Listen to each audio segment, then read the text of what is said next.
Aloha kakahiaka, everyone. It is 9:06 a.m. Will the Committee on Budget please come to order? I'd like to welcome Committee Vice Chair Nishimoto, Councilmember Kiaina, and Councilmember Wire. I'd also like to welcome Chair Waters to our hearing. Councilmember Cordero is excused for the duration of today's meeting.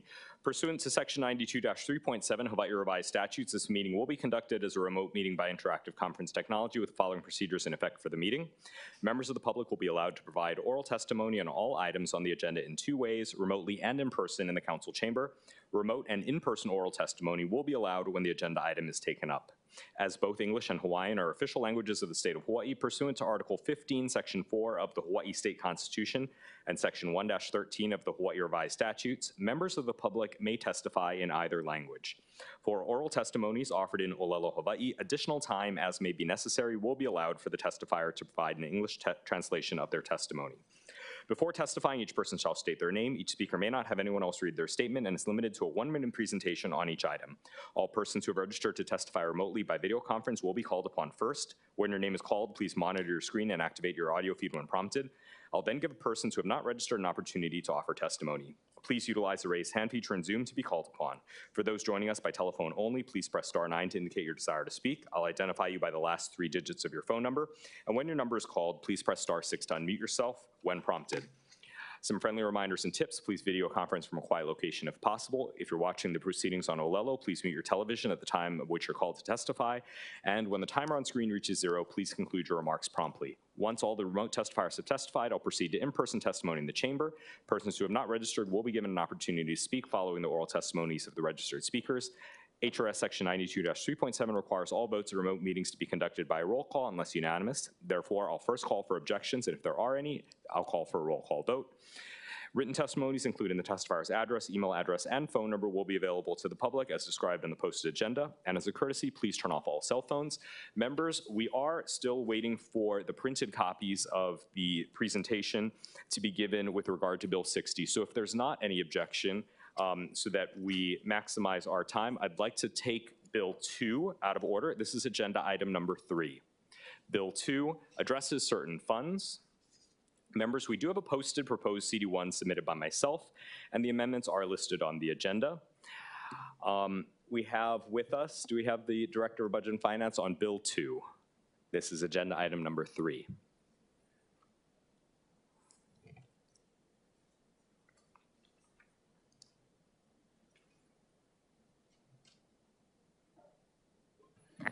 Aloha, good morning, Budget Chair dos Santos-Tam, Council Chair Waters, Council Vice Chair Wire, and Honorable Councilmember Kiaina Andy Kawano, Director of Budget and Fiscal Services. With regard to Bill 2, BFS and the administration supports passing the bill. Okay, thank you. Members, any questions for the Director of Budget and Finance? Okay, hearing none, we'll proceed with testimony. Clerks, is there anyone who is registered to testify either in person or online? Chair, there are none. And clerks, is there anyone standing by either remotely or here in the chambers to testify on Bill 2? Chair, there are none. Okay, seeing none, members, we are in discussion on Bill 2. Any discussion? Okay, thank you, members, for continuing to indulge my cleanup bills of these of the ROH, and therefore, the chair recommends that Bill 2 of 2025 be amended to the posted CD1 identified as OCS 2025-0243/3/25/2025, 1:42 p.m. Any discussion, objections, or reservations? Hearing none, the bill's been amended to a CD1. The chair then recommends that Bill 2 of 2025, CD1, be reported out for second reading and scheduling of a public hearing. Any discussion, objections, or reservations? Hearing none, so ordered. Okay. Clerks, where are we at with getting things printed? We've probably a few more minutes. Okay. Well, while we do that, while we wait for the printed copies to arrive, perhaps we can, I think that'll take a little while.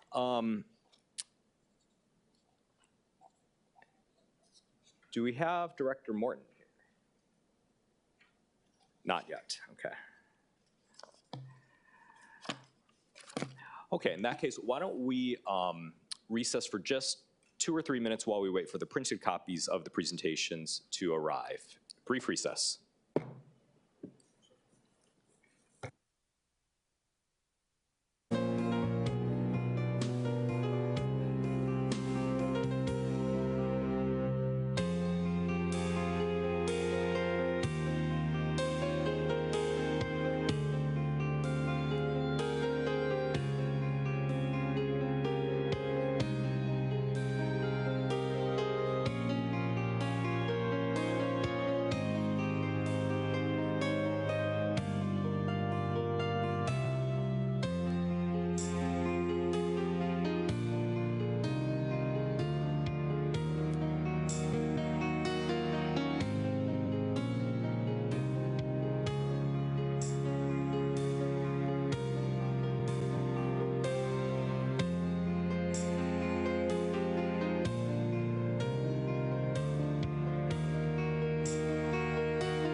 Okay, and we're back out of recess. It's 9:13. While I see there's some presentations that are making their way here, but in the meantime, without objection, we'll take up agenda item number 7, which is the resolution 25-87 authorizing the transfer not to exceed $778,800 in general fund and $4,000 in liquor fund monies from the provision for salary adjustments and accrued vacation pay activity.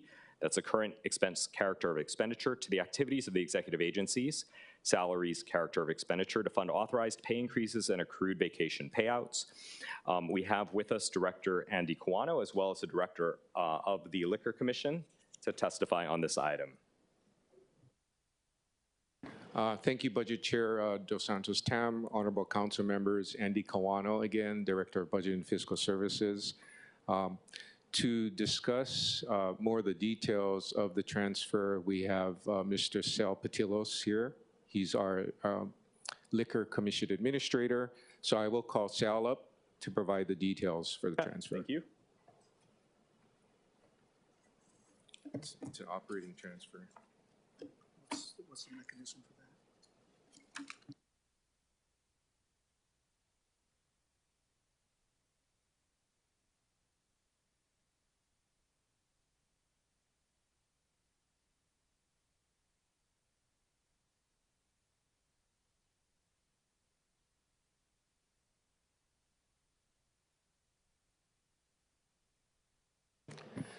Budget Chair, I apologize. I didn't have that resolution highlighted and copied, but I sign all of the transfers, and I don't have issue with it, and Okay. we'll be here to answer questions. Okay. Yeah. Members, any questions about this? Maybe Sal, if you could just characterize briefly what this is for, very briefly.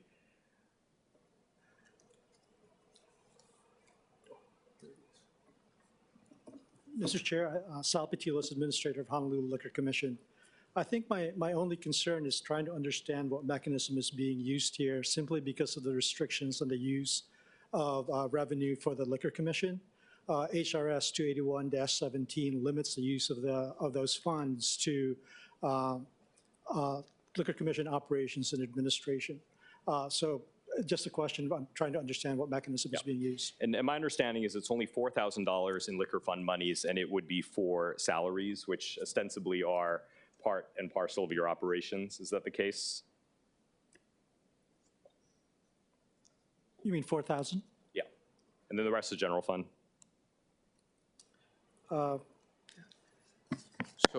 So apparently, there appears to be an expenditure. It's going to go to the Department of Information Technology. I think we need to check to see if the work is being done for liquor, and we're okay. That's what I believe is happening. Oh, also, if I may, we have a CSR assigned to us. I think they had made, a couple of months ago, they made a request to increase pay for that CSR. If that is what the funds are for, then there's no problem. I think there's no problem with regard to the use of liquor funds to pay for the increase. Yeah. Thank you. I feel like this is a fairly routine type of thing, especially given how closely the Liquor Commission has to work with other agencies in order for you to do your job. So, okay, members, any questions? Okay, seeing none, we'll turn to public testimony at this time. Clerks, is there anyone who's registered to testify either online or in person on this item? Chair, there are none. Okay, and then is there anyone standing by either here in the chambers or remotely waiting to testify on this item? Chair, there are none. Okay, hearing none, members, we are in discussion. Any discussion on agenda item number 7? Okay, hearing none, the chair recommends a resolution 25-87 be reported out for adoption. Any discussion, objections, or reservations? Hearing none, so ordered. All right, so members, we are back to agenda item number 1. Now that we have the presentation on the proposed sewer rate adjustments queued up and ready to go, there's printed copies that all of you have, and we are joined by the Director of the Department of Environmental Services, Roger Babcock. Good morning, Chair Dos Santos-Tam, Vice Chair Nishimoto, Council Members Wire, Kia Aina, and Chair Waters. Happy April Fool's Day. No fooling, I'm Roger Babcock, Director, Department of Environmental Services, and I'm happy to introduce this morning our new Deputy Director, Dan Brick.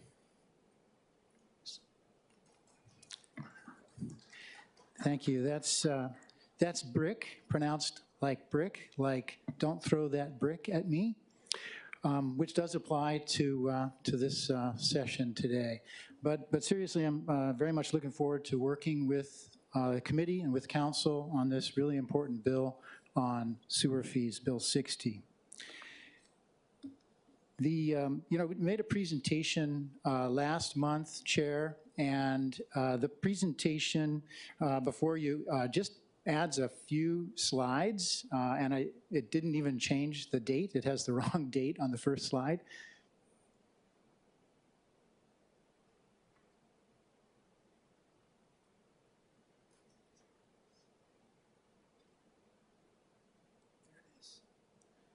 Okay, so I believe it's up there showing now.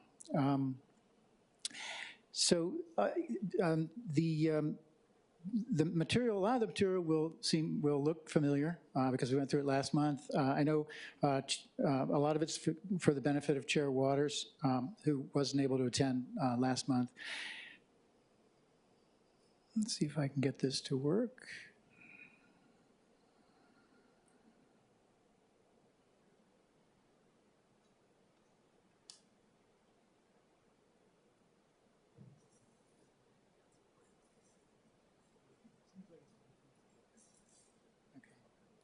Okay, so got some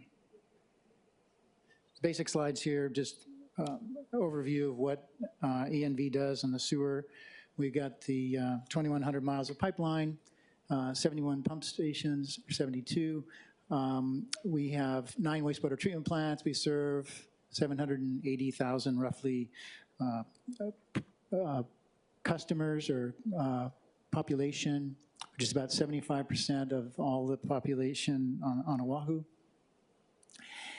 And we have 149,000 client accounts. So this just shows some of the challenges we're currently facing. This shows the existing rate structure, which shows that there's a base charge and a volumetric charge.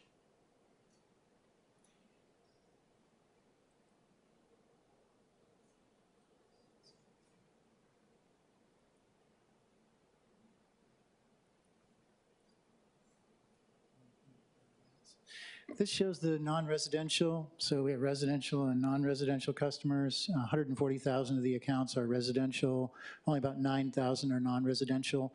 The basis for the charges are the same. The base charge is, for non-residential is per equivalent single-family dwelling unit.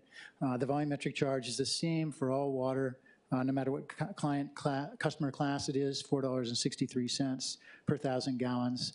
Those numbers were instituted July 1st, 2016, and they've remained the same since then. This shows the history of the rate increases and the proposal that we put in Bill 60. It shows that there were some periods in the past where there were no rate increases. Then there were some very large rate increases, followed by 9 years of no rate increases, and then the proposed rates that we've put in Bill 60. Okay, so we have finalized our sewer rate study. It is available on our website now. That goes through the entire methodology, the findings, the input for our stakeholder advisory committee and group, as well as the proposed fee increases, alternatives that were evaluated, and supporting documentation. Okay, so this slide shows the process for doing a rate study, and there are several steps, so we'll kind of go through those steps. Step one, the next slide is step one, and I don't have my copy, so it's difficult for me to see what these numbers are, but I gave away my copy for copying.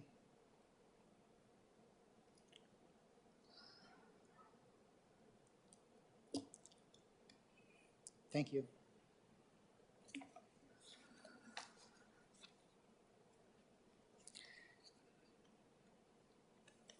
So the first step of a rate process is to estimate the revenues that you would obtain without increasing rate fees with current rates.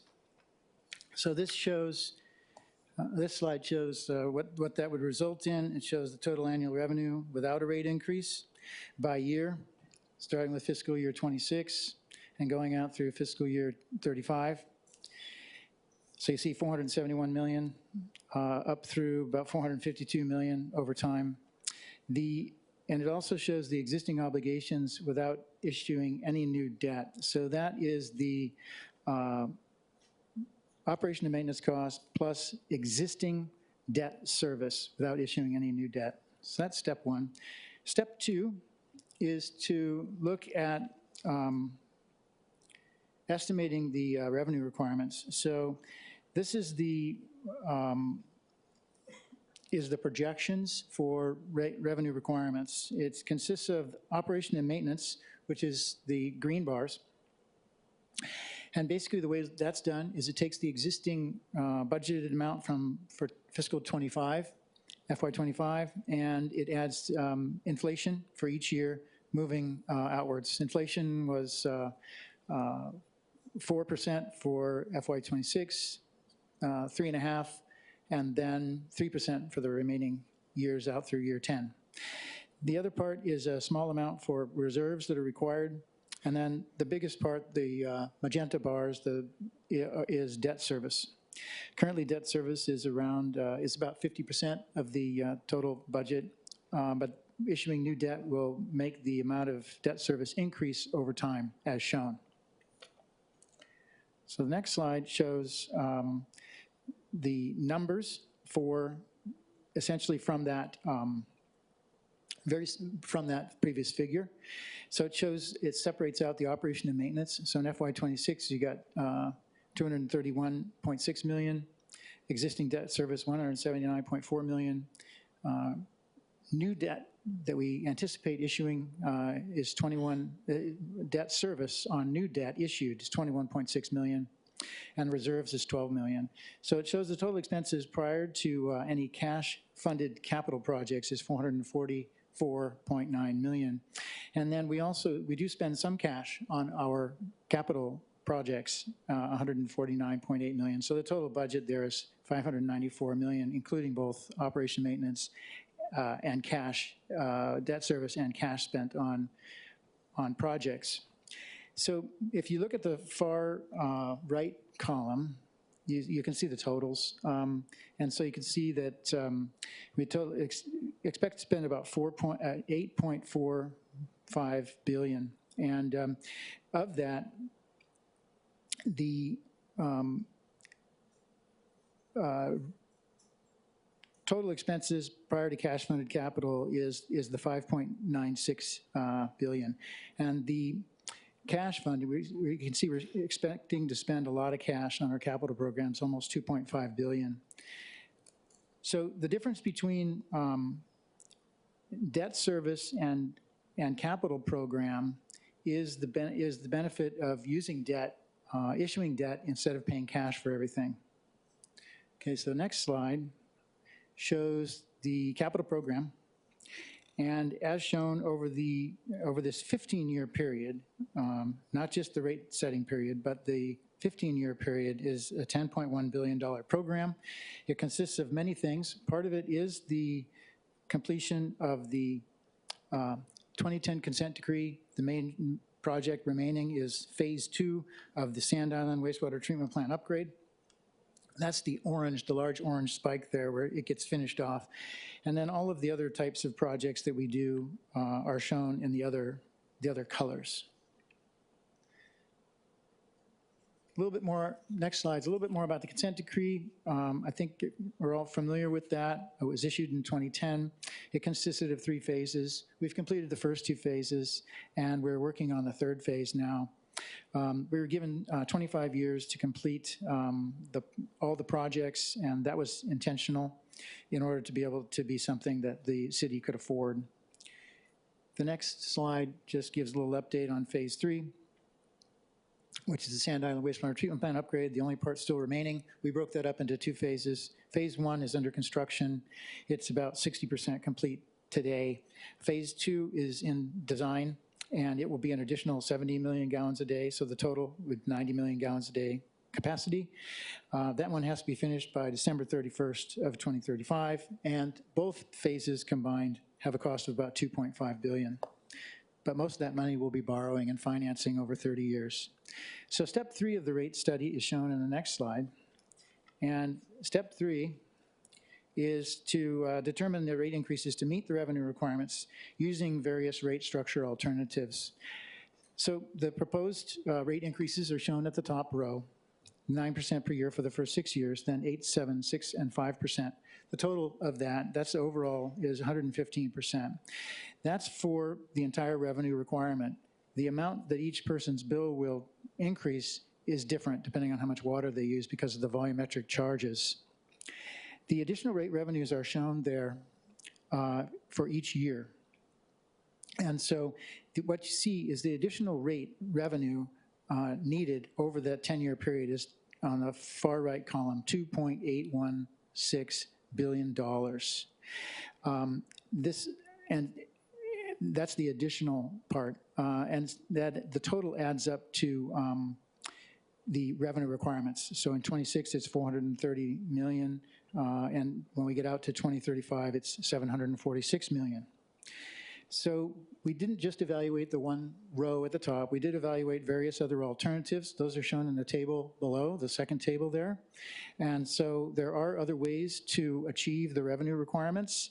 Revenue requirements are specific to each year, but you can split it up differently, and some of the other options that were looked at are shown there. Okay, the next thing shows step 4. Step 4 was we activated a advisory group. We met with them over 6 months at 6 different meetings. And they helped us with everything up through step 3 and on through step 4. Made the recommendations for the 9%. So the next slide shows the 10-year rate package that was recommended. It shows the percent increase per year, the total percent increase, and it also shows how the inflation works there, that we're 36.8% 3.4% of it is due to the inflation that I mentioned. In addition, we looked at the changing the rate structure to improve equity and encourage water conservation. We currently, about 70% of the charge, or the fee, is base charge, and about 30% is volumetric. We looked at various alternatives, and I've included some other ones in the back of the slide package that we didn't present before, but we focused on 60-40 and 50-50. Ultimately, the advisory group recommended 50-50. We also are proposing a customer assistance program. So the next slide just shows a sort of a graphical representation of the relationship between base charge, volumetric, or fixed charge, volumetric charge, and the total charge. And so you can see right now the fixed charge is about 73%, and the base charge is 27% of the average bill. The next slide shows moving that to 50-50, so just sort of conceptually. The next slide, just to kind of wrap up the, almost wrap up the rate study, is our customer assistance program. We've talked about this before. It would be income, qualified based on income. We're proposing 80% of the area median income as the qualification to receive a $20 to $25 credit per month. Okay, so the next slide shows, just wrapping up, shows the advisory group feedback. And so I think we can kind of skip over that. The next thing is to show show bills and what this really looks like for our customers. Next slide. So this table kind of incorporates everything. Single family are the rows across the top, multifamily, and then non-residential. What's shown then, the various columns are the type of structure, the monthly rate type, what the current ones are, and then moving out through the 10 years of the proposed rate package.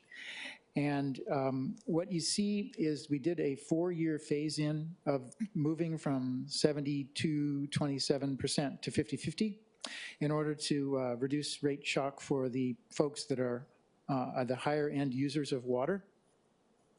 Currently, we pay $77.55 as the fixed charge, and $4.63 per 1,000 gallons for the volumetric charge. And so what you see is over the first 4 years, the fixed charge stays steady and then starts to increase after that. But during that time, the volumetric charge increases, it actually doubles. So what that does is it allows people to have more control over their bill, and it also, and so provides equity in that way, but it also values water more. In other words, it incentivizes conservation, and water, as we know, is precious, and we have a limited supply. The next slide shows some sample bills, and so the rate increase that any given customer would experience really depends on how much water they use. And by switching to the 50-50, it makes it, the effect of that is that lower water users have smaller increases in fees than high water users. So high water users will see much larger increases, and low water users will see much smaller rate increases. And so the first slide shows 2,000 gallons per month. That's 10% of water users. We call those low water users. They're currently paying, again, $77.55 and $4.63, but they're only paying for part of that. Everybody gets a 20% credit for irrigation, so they're paying about $85 now per month. Over time, that will increase a couple dollars per month each year, and in the end, so $87.65 in year 1, and then $90 in year 2, et cetera. And overall, they experience about a 70% increase over the 10 years compared to their current bill. The next slide shows what if a person uses a lot more water. And just for your information, 6,000 gallons per month that's shown there is the median water use. That means 50% of people use 6,000 gallons per month or less, and 50% use more. Those folks will experience a total overall fee increase over the 10-year period of 104%. They're currently paying $99.77, and the bill goes up about $8 per month each year. The 9,000 gallons per month is represents the 70th percentile. So 70% of folks use 9,000 gallons per month or less, and 30% use more. You can see their bill goes up quite a bit more, 124%. The real big increases occur for folks who are at the a much higher level, and obscured behind the breakout there is 15,000 gallons per month. That 15,000 gallons per month represents the 90th percentile. So 90% of people use 15,000 gallons per month or less. And their total rate increase is somewhere around 150%. Folks who are there on this slide, 30,000 gallons per month, that's only 2% of customers. So 98% of folks use less than that. So there are a few, 2%, of very high water users.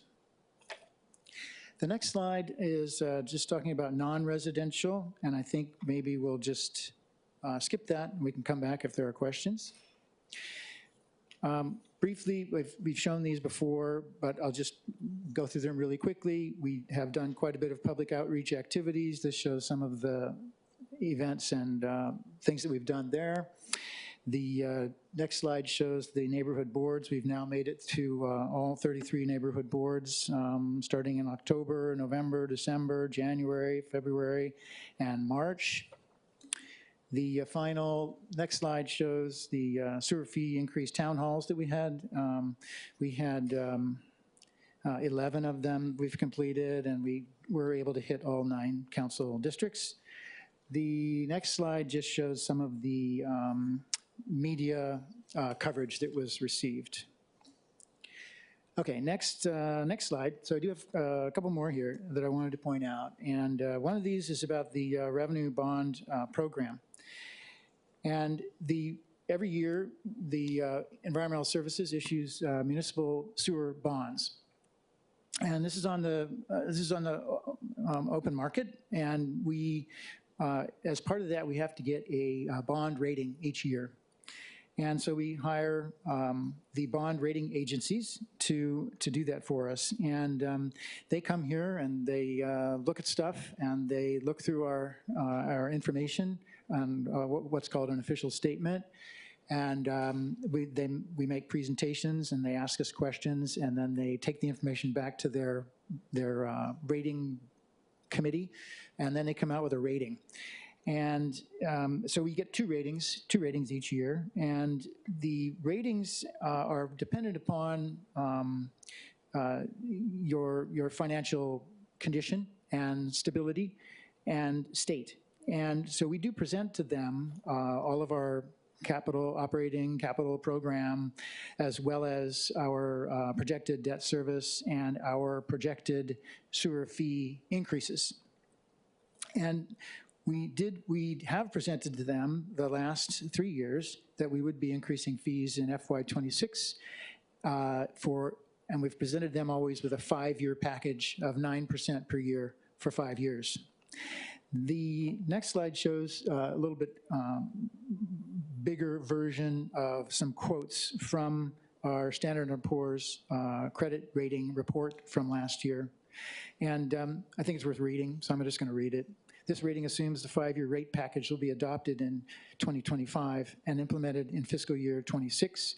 The preliminary rate adjustments are expected to support healthy financial performance despite considerable additional leverage. Income levels support the higher rates, and its wastewater peers located in sensitive waterways have similar high rates.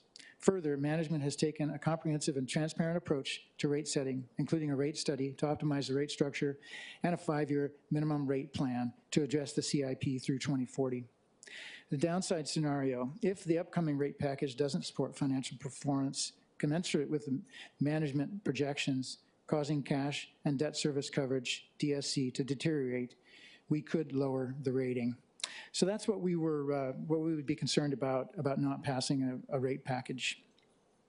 The next slide does show some projections, which we've presented before, but it just shows that the effects of a downgrade in the bond program and how expensive it would be for the program.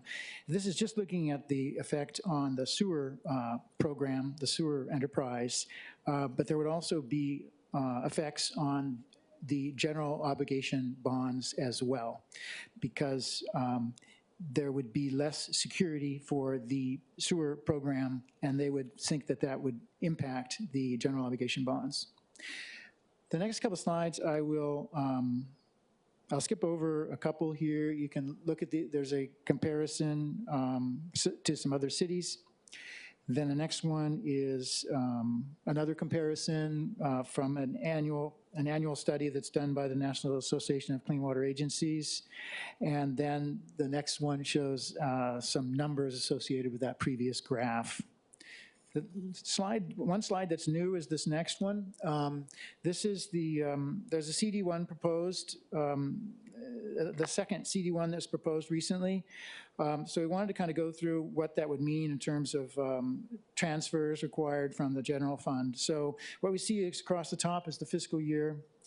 The proposed rate increases are shown, the 9%, followed by smaller numbers out in years 6 through 10. And it shows, with those 9%, the next row shows the additional rate revenue. That was shown in a previous slide, and it totals to the $2.81 billion in the, using the 9% and the 8765. The CD1 that was proposed show the numbers are shown there, the 4% and 3%, et cetera. The additional revenue that would be generated from those percentages is shown. For example, 18.28 million in 26 and 317 million out in FY35. The difference between the annual revenue, the additional revenue using the 9% increases and the lower increases is shown as missing revenue on the bottom row. That would be the amount of money that would need to be obtained somewhere else, presumably transferred from the general fund.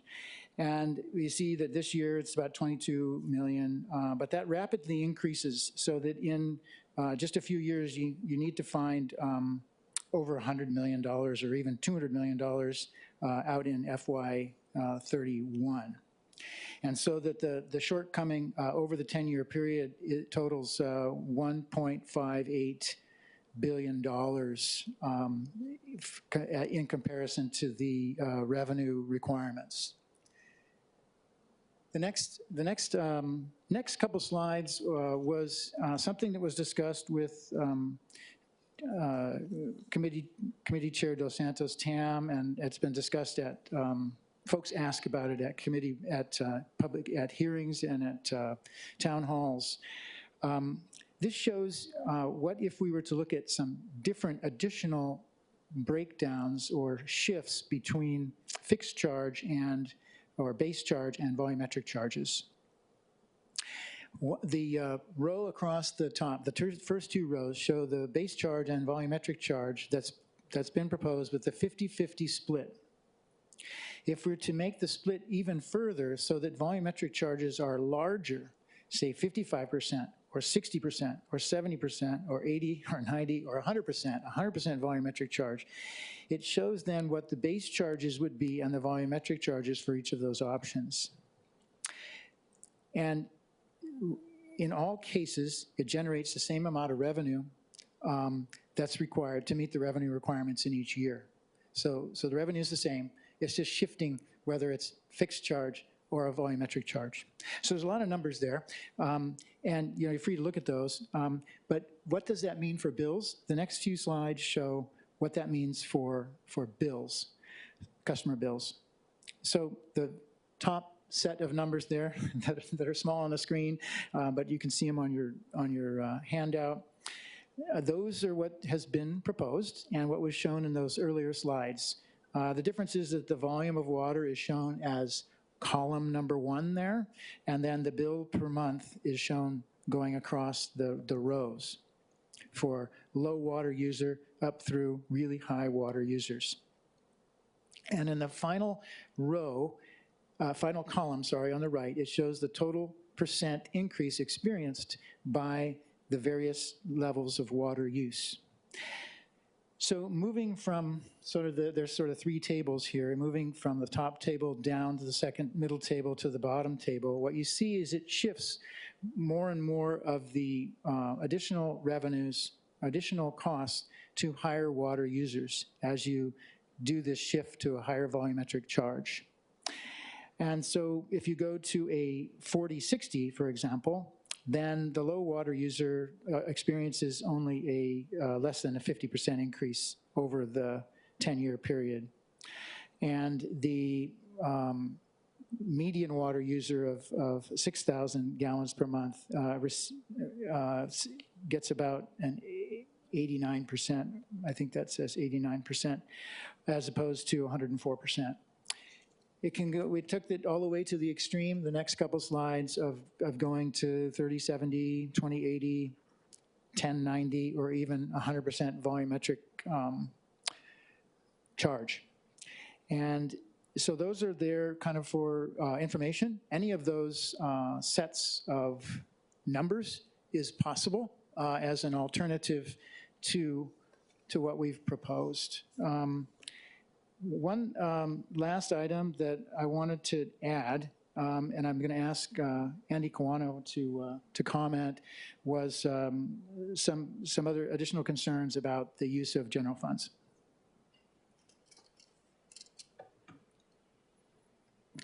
Andy Kawano, Director of Budget Fiscal Services. Thank you, Director Babcock.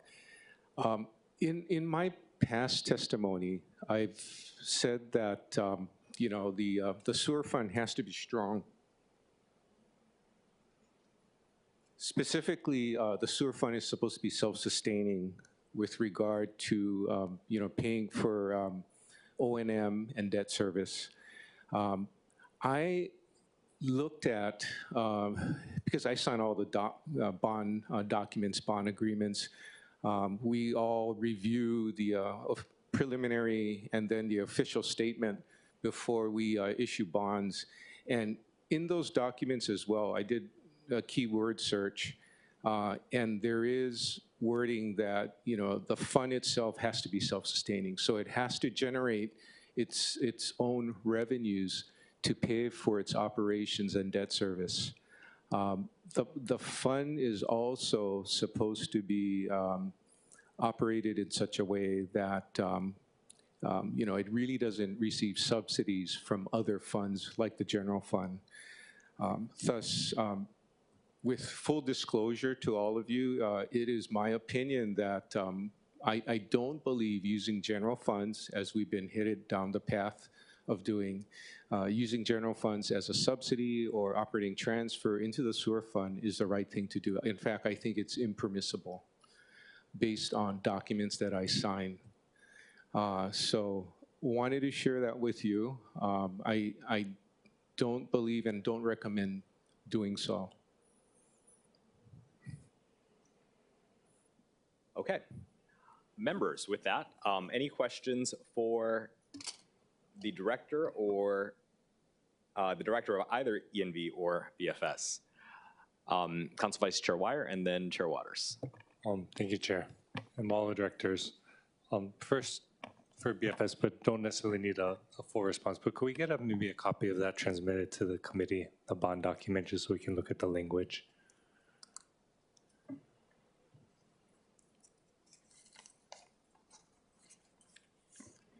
Yes, City Council Vice Chair Wire, I will have our Treasury team provide copies of all of the bond agreements that I signed and the official statement for the last revenue bond issuance by the sewer fund. Okay, I appreciate that. And I'll defer to your discretion on, as I'm sure some of them are long, so whatever is most relevant. Thank you. Director Babcock, I was just curious about phase 2 at Sandwater, Sand Island. I know you said it's in design, deadline of 2035. Do you have a more specific timeline? Like where exactly are we in design? How locked in on certain stages or phases are we? How is it going to progress over the next decade? Assuming this is the path we remain on, but I was just curious. Yeah, thank you. So it is just entered the design phase. It was in planning and preliminary design up till now. The design needs to be completed by 2028 at the latest. They're shooting really for sometime in 27. We need to bid the project no later than 2028. and start construction in 2029 in order to have it operational by the end of 2035. So right now, all that is on schedule, but hopefully that answers your question. The phase one will be completed in, I believe it's next year. Sorry, Dan, is it next year? Do we know? Phase one?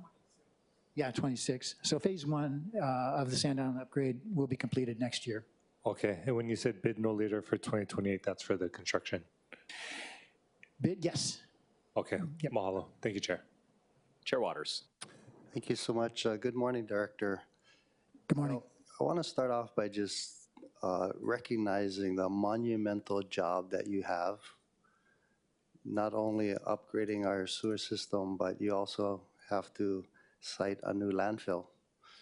And as we all know, that's not only controversial, but not only difficult, but also very controversial. But at the same time, our cost of living here in Honolulu for many families is suffocating. We have an out-migration. The census, I think, said 65,000 people left because they can't afford to live here. 100% increase. And actually, looking over your documents, it actually looked like it's 115% increase over the next 10 years, amounts to doubling the sewer bill. And of course, the water fees are going up as well. So you got to add the sewer bill to your water bill. And that's really what these families are going to be expected to pay. Bill 60, as proposed, will have a devastating impact, I believe. We already have the highest rents in the nation, according to UHERO. The median price of a home is over $1.1 million. You know, I understand that each department has their priorities and competing interests, but in my opinion, we got to do all hands on deck. Every department got to chip in a little bit to help you figure this out and help us figure this out. As I mentioned yesterday, just looking at the vacant positions, there's still, even if we take $24.5 million from the vacant positions across the board, you still got $121,595,260 left to take care of the other departments. Again, what I'm asking all of us to get together, chip in, and try to defray from the cost that it's gonna be on our local people. So my question to you is, I mean, I know you spent a lot of time going to the neighborhood boards, and I applaud that. But wouldn't it, if we put cash into the sewer fund, you can use that to pay off debt service, right? Yeah, some debt service can be paid down early. Yeah. And by paying down the debt service, you know, you lessen, it's just like a credit card. The lower your I guess the debt, the less interest you have to pay, right? That's correct, yeah. So I gotta ask you, based on your slides, what was the most people on Oahu use 9,000 gallons? Yeah, 70% of the customers use 9,000 gallons or less.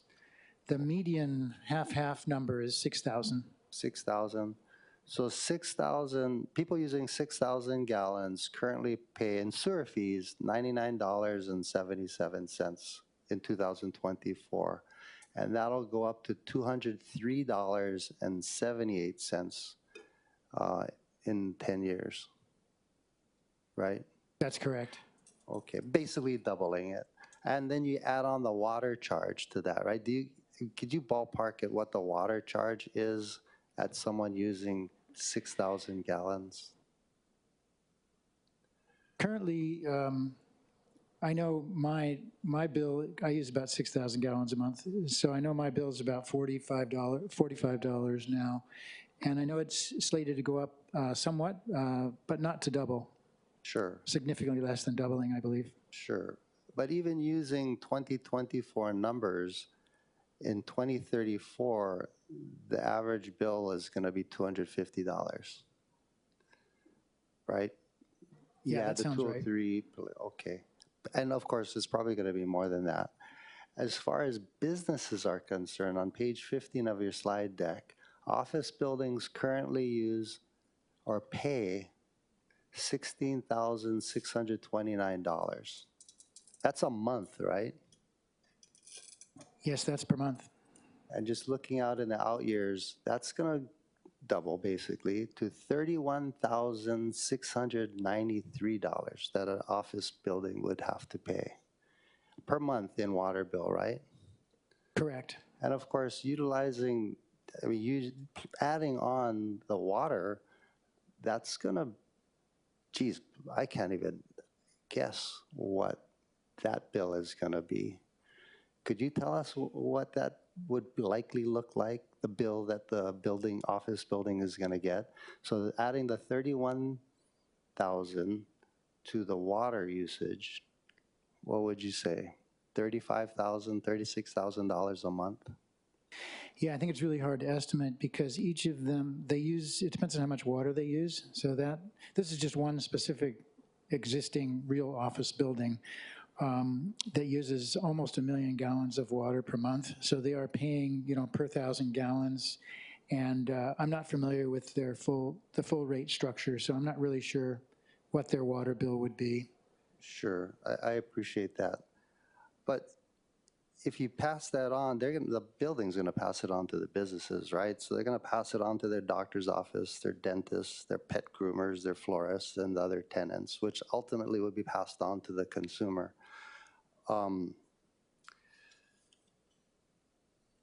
Okay, so what I'm proposing, as I've been talking about for weeks now, if we take a portion of the general fund, and this year about $22 million from the vacant position fund, plus the 4% that I'm suggesting in my CD, that takes care of this year, right? That would equal to 9%, basically, right? Yep, that's Roughly. correct. Okay, and of course, as you mentioned in your slides, going out in the out years, it becomes increasingly more expensive to do so, right? Yeah, that's correct. That's on page 21. Page 21, thank you. And that's the conundrum, and that's part of the problem that we're facing. So all I'm asking is that we take a portion of the general fund, because we gotta raise the rates, obviously. That's a given. But to the extent that we can try to defray the costs every year instead of doubling it by the end. That's all I'm getting at. And thank you for giving us the volumetric analysis and how we could possibly tweak that to figure this out. May I can ask Kawano, Director Kawano questions now, Chair, or I can wait and give other members a chance to talk. Councilmember Kiana, any questions? Vice Chair Nishimoto, any questions for Director Babcock? And then we'll come back to BFS.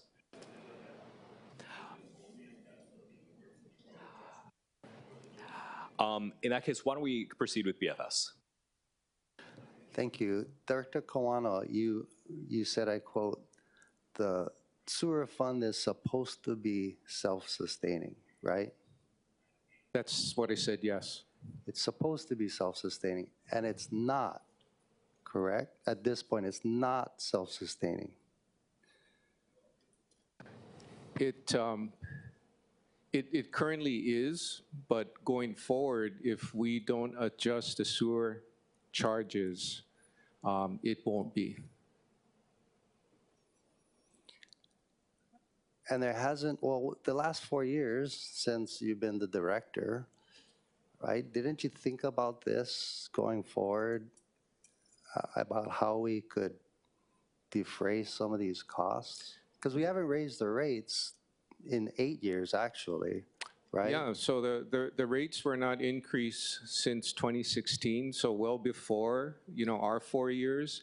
And as I've testified in the past, when we started, we were in the COVID lockdown. We were Right. just out of it, waiting for vaccines and going through all of that. So there was, we could not increase charges at that time to people that live here. And, we started the study, I believe, in fiscal year '23. Here we are today, and, going back in time, we sort of wish that there were inflationary increases from 2017 on, but there weren't. We're at a point of reckoning right now of, we're going to have to do something about the sustainability of the fund on a go-forward basis. Right. I totally agree, and we're in this together, but we got to figure out, based on all those facts that I mentioned earlier about how expensive it is to live here, the fact that you don't want to look at other alternatives to try to defray the cost is troubling. Well, I'm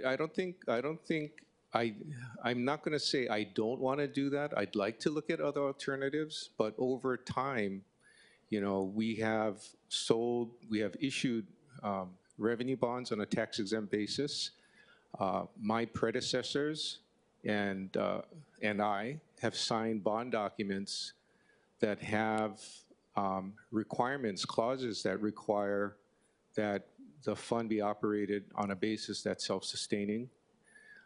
And the documents, including resolutions, require that the net revenues of the sewer fund pay for the O&M of the sewer fund operations and cover debt service for capital improvements.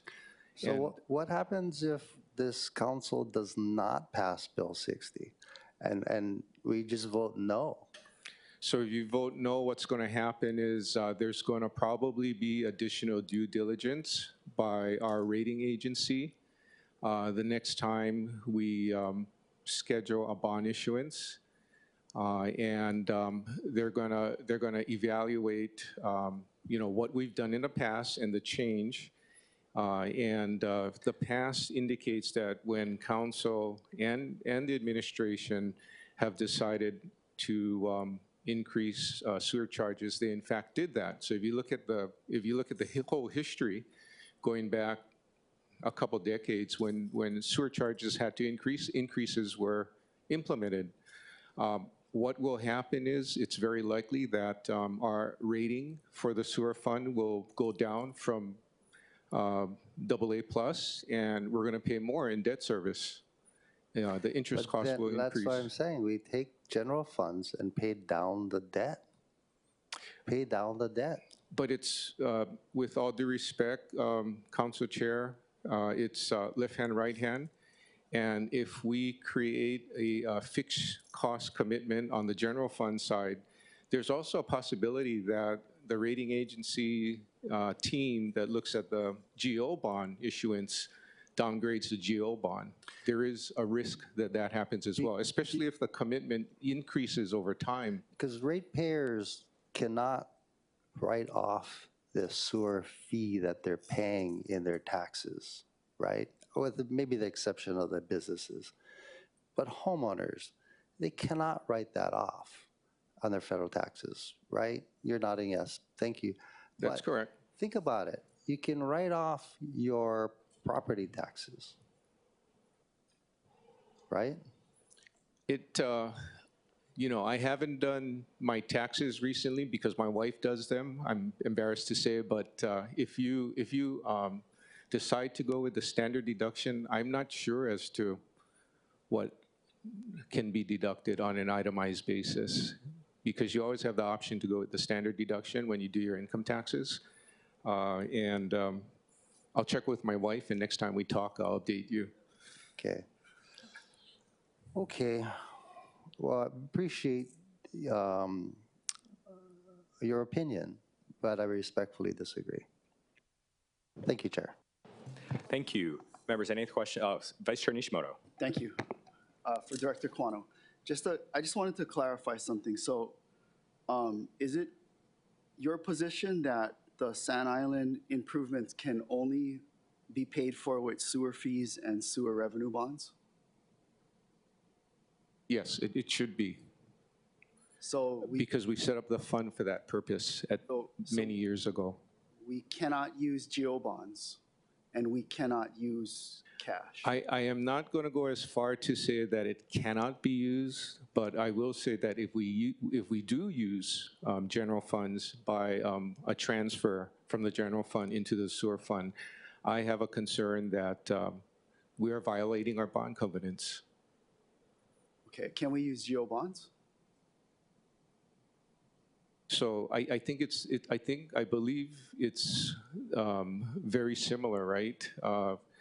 In our bond agreement and documents that we signed, we specifically state that the net revenues generated by the sewer fund will pay debt service, will cover debt service. It's specifically stated based on what I've read recently. So your position is we cannot then? That Contractually, no. that we can only use the sewer fees and the sewer revenue bonds for the Sand Island improvements? Correct. That's your position? We should, yes, we should use the sewer operating funds or the sewer improvement funds that are generated by the issuance of revenue bonds. And that we cannot pay use for. anything else? That's your Yes. position? That's my position, and I believe it's supported by the documents that I've had to sign and my predecessors did, and the rating agencies that we talk to every year. Would your wife have a different opinion? She doesn't know anything Okay. about issuing revenue bonds. Okay, thank But you. she does do our income taxes. She takes care of that. Okay. Members, Council Vice Chair Wire. Sorry, I'll be brief. And Mahalo, Director Quano. Just go with the direction of the conversation, and I'm curious if there's been any evaluation of offsetting, assuming we have to proceed with some degree of increase, right? I think Chair's point is very well taken of trying to reduce the impact on our families, but in looking at the discussion we've been having about an occupied, non-occupied classification in our real property tax system, looking at maybe a tier 3 on residential A classification. Is there any review or analysis of offsetting the cost that homeowners will experience by possibly looking at tax relief through various mechanisms and generation, right? Because I think part of the classification distinction between resident or occupied, non-occupied would be some revenue plus maybe potential for relief for some folks. Just wanted to get your input or thoughts on that. Yeah, Councilmember, that's a very good question. Obviously, my preference would be to keep these issues separate, right? So when I say keep it separate, we have a sewer fund need, and we have our general government needs, right, that are funded by real property taxes, and for improvements, we issue GO bonds on the general government side. I would think you keep it separate, but I understand where you're coming from. You're saying that we should we look at everything holistically? I think eventually we have to get there, but going forward, I worry that fortunately we have carryover from prior years to help fund our budget. And while council members are questioning some of our budget proposals, primarily in the salary area, thus far this year for our FY26 budget discussions, we're so lucky that we have carryover, because the carryover helps us to stabilize our real property tax rate changes to the point where we don't have to increase rates. We have that stability because of the carryover. I think the city benefited to a large extent, actually, from the monies provided by Treasury to get out of COVID and to get into recovery mode. And through recovery mode. That did help. But going forward, as we've discussed with council members, that level of funding will not exist. So yeah, we're going to have to, I mean, it's, you know, revenues, less expenses. We're going to have to manage that going forward on both ends, right? In the sewer fund and for general government. Yeah. So I would prefer to keep it separate, but I understand philosophically where you're coming from. Yeah, and I understand what you're saying. I think it's two separate frameworks, like internally in terms of the legal process, the legal obligations, the financial obligations. You know, they're two different entities, right, or two different purposes. But then when we're looking at the position, of course, of our residents are, you know, this is going to be a huge increase, and they're already facing increases across the board. So I think just targeting that underlying interest, regardless of how we handle it internally as a city, if we're targeting that underlying interest with a cohesive plan externally for people to digest, I think it may help them, you know, better understand and adjust their life. But I totally understand what you're saying. I'd be curious, and I don't think you would have the numbers now, but like what projected revenue is through 2035? Do we have projections on what carryover is through 2035? Do we have projections on revenue from either the distinctive classifications for occupied, non-occupied, or the tier 3 addition to Res A? Those are all numbers that I think could be useful for the discussion if we're trying to get to a place where everyone agrees we're going to fulfill our legal obligations under the bond requirements, but also look at ways we can provide relief. But just an idea that I'm throwing out to try to navigate all the different ideas that have come out at committee today. Yeah, in our budget booklet, the executive operating budget booklet, we have projections going out 6 years. And, you know, honestly, in my mind, with all of the uncertainty now as a result of policy changes coming out of Washington, D.C., you know, doing projections between 5 years is almost, I would say, futile, because things can change so quickly, right? Based on shifts in policies and executive orders that are called out on a day-to-day basis. So yeah, we don't have that information, and I don't know if it would be, it would work in value-added benefit to the public at this point in time. All right, Mahalo. Thank you, Chair. Thank you. Members, I'm going to take the time to ask a few questions since the BFS director is here. So I kind of want to cut to the chase on what we've heard. And we've heard two things: that A, we have to undertake these projects. They're very expensive, but we have to do them. And B, we don't want to do anything that affects our bond rating negatively, because that increased costs for borrowing and makes things more complicated. I think we as the council have said fairly clearly that we understand this, but we want to be very mindful of the impacts to the people out there who are struggling and the people out there who are trying their very best to save water. And so if push came to shove and the council said, we're willing to raise sewer fees in a certain way to a certain degree, but we have to have some program that's going to assist low-income people as well as people trying to save water, and that structure that we come up with is general funded, as Council Chair Waters has proposed. Would you recommend to the mayor that this future Bill 60 bill be vetoed?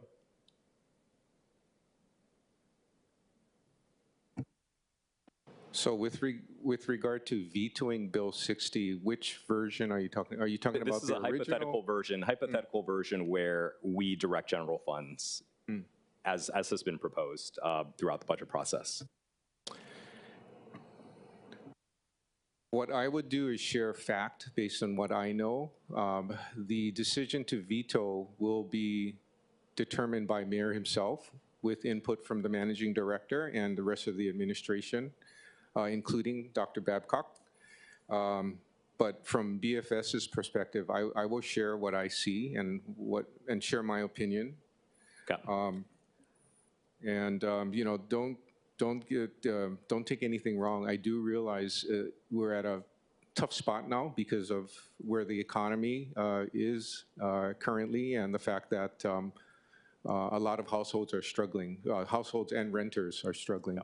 And so to that point, if we wanted, and I think this builds upon Vice Chair Wire's kind of questions, if it's recommended that we don't do a direct transfer of general funds into the sewer fund, I know we have, as part of Bill 60, some kind of customer assistance program. Is that sewer funded monies that we're just, paring back? Yes. Okay.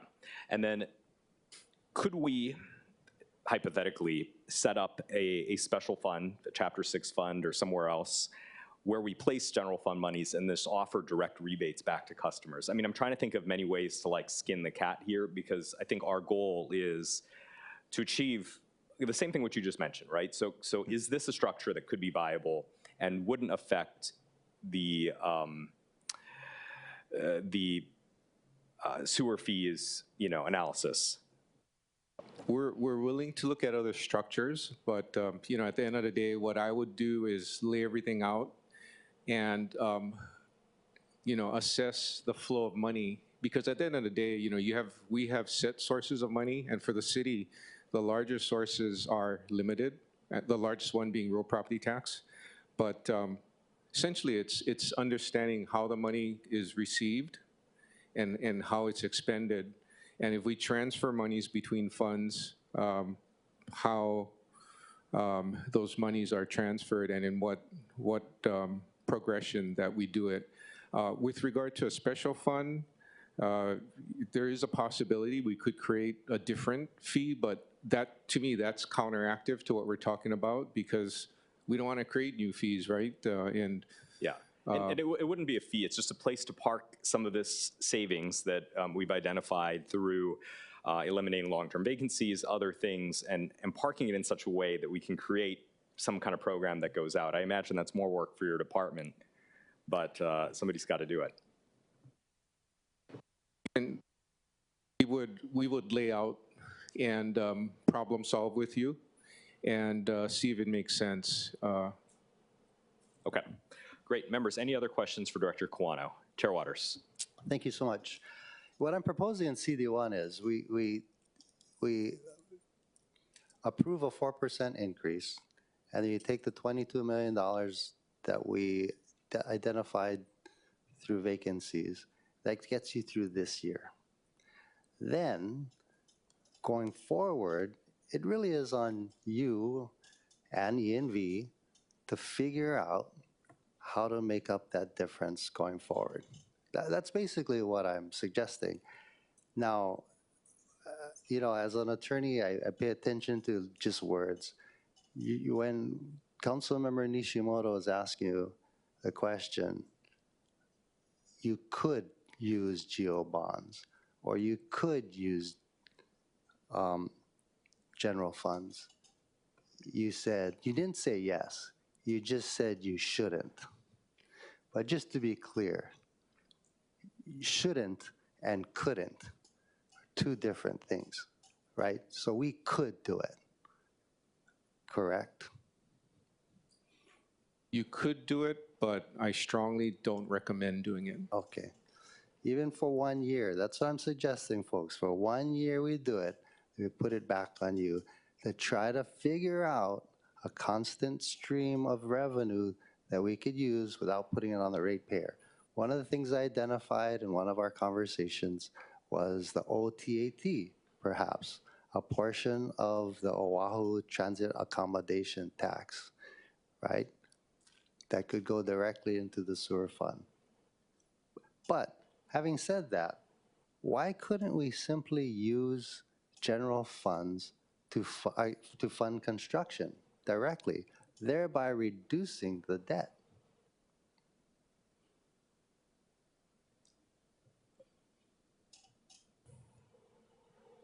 We could do that, right? I guess you just answered it. Yes, we can. So I got a question for you. We're just looking at budget communication number 9. In FY 2024, the CIP budget lapsed from ENV $555 million, right? There was $565,177,790 in CIP projects appropriated, but you lapsed 555 million of it and only did 10.3 million in sewer projects. Why is that? And maybe that's a question for Director Babcock. Yeah, I'm going to ask our E&V team to answer that. They know more of the details than I do. Thank you. Yeah, thanks. So, yeah, could you repeat those numbers again, Councilmember? So in fiscal year 2024, E&V had $565 million in CIP appropriated, but you lapsed 555 million of it, only using 10.3 million. Yeah, so we definitely spent more than $10 million on CIP in FY24. So there's a 2-year, the CIP is 2 years of funding. So we are spending money this year in FY25. We're spending FY24 and FY25 monies because they can be appropriated, during that time. So for example, our cesspool, our sewering project in Eva Beach has money in FY25 and FY24. Originally, it had some money in FY23. So when projects get delayed, they get moved into subsequent years. But we do spend, on average, over the long term, we have a spend rate of about 90% of our CIP money that's allocated. It does look a little weird when you go back because some things are appropriated essentially twice or more times if a project is delayed. But that money isn't spent until a project actually happens. I hope that answers the question. I can't say specifically about the, without looking into the details for FY24. Okay, thank you. Thank you, Chair. Thank you. Members, any other questions? If not, I have a few. It's no secret that we need to upgrade our aging infrastructure, and I think the public also understands this clearly, but we need to be prudent and about how we go about paying for it and making sure that the system's fair. And this includes ways to protect the many families who are trying to reduce their water use and make higher water users pay a little bit more. And so I wanted to ask, you've said that 70% of customers use 9,000 gallons or less. The median is 6,000. What's the 90th percentile and 95th percentile? Yeah, so the 90th percentile is 15,000 gallons. I don't know the 95th, but I know the 98th is 30,000. Okay. And so my concern with the base rate versus volumetric, as we've talked about, is right now the person using 20,000 gallons is only paying 40% more than the person using 2,000 gallons, even though they're consuming 10 times as much. And I think that's something that I'd like to change. From my perspective, the goal should be if you're conserving and using a reasonable amount of water, your bill should stay as stable as possible. And if you're using an excessive amount, you should pay more for that privilege. And so I wanted to go back to the slide about the large shopping center. We won't name names about very large shopping centers that use a ton of water, but the estimate here, and that's on slide 29, the slide estimates that by the end, their total rate is only going to go up 96.9% compared to what it is today. Whereas under the current scenario, the median water user is going to have their rate go up by 104%, and the 70th percentile, the 9,000 person, which maybe is a large family, goes up by 124%. Is that, how can we do something about the non-residential fees to make it a little bit more fair to the residential side? Is that something we've looked at and analyzed? Yeah, thanks. We have analyzed that, and we're in the process of working through an adjustment. So the fees for non-residential are based on the number of equivalent single-family dwelling units. And so the way that number is derived for an existing user that has a water bill history, we can take 2 years of data, their actual use per month of potable water, and then we can essentially divide that number by 9,000, and we figure out the number of single-family homes that that's equivalent to. And then we base the fixed charge based on that amount. Now, for some customers, new construction or anything new, we don't have water data. And so the Department of Planning and Permitting has tables that are typical water use for different types of things, a very, very extensive list of all different types of businesses and how much water they would use based on industry standards, essentially. And so they figure out the number of ESDUs for that business. And we last sort of did an adjustment, I believe it's 2012. I'm looking back at Mike. Yes, 2012, I'm getting a nod. And so we're considering redoing that now. And I think that would address your concern. With respect to certain percentages, it should essentially match up, as you're saying. And so, yeah, we're very aware of that, and it's very important. And I did also want to comment on your earlier comment about the customer assistance program. I do really think that's a really important thing. That's why we did it. It is a kind of industry-leading thing. Many utilities don't do that, but some of the larger ones, especially the ones on that list that I showed that have higher rates than we do, they've instituted a customer assistance program, and I do really think that that is a way to key in on targeting whoever it is that you think needs assistance and would be most affected by these things. Because a targeted program like that can be extremely effective, I believe. So if we need to direct more funds that way, we can. It's the same thing that you're talking about in terms of water conservation and folks deciding to use more water. Everybody is paying for the customer assistance program, so those that can afford it are going to pay a little bit more, and those who can't afford it will get the benefit of the customer assistance program. Currently, what we've proposed is only 2% of the revenue to direct towards the customer assistance program. And so that program can be updated, upgraded, and can be changed. And what we've seen in some other utilities is they adapt the program and they change it almost every year. They try to figure out whether the people who need to benefit from it are benefiting from it, and then they tweak it in various ways to make it as effective as it needs to be based on feedback and all that kind of stuff. Okay, great. I have a few more questions about one other aspect of the bill that we haven't talked about. And in the bill, there are these wastewater system facility charges per ESDU. And for those following along at home, that's the equivalent single-family dwelling unit amount. It's a number that ENV used to calculate.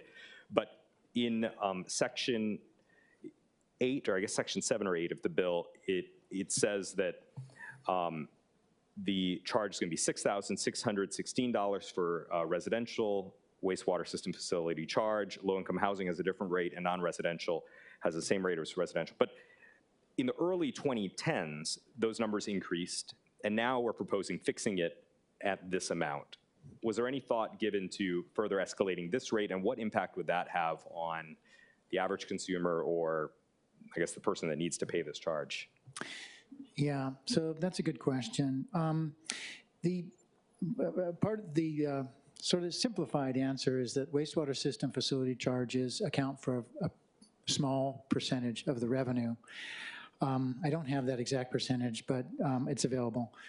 And it might be in the rate study. That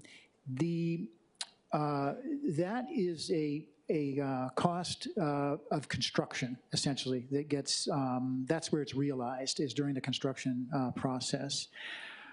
So, really, I believe the feeling was to not adversely impact construction costs by raising that fee.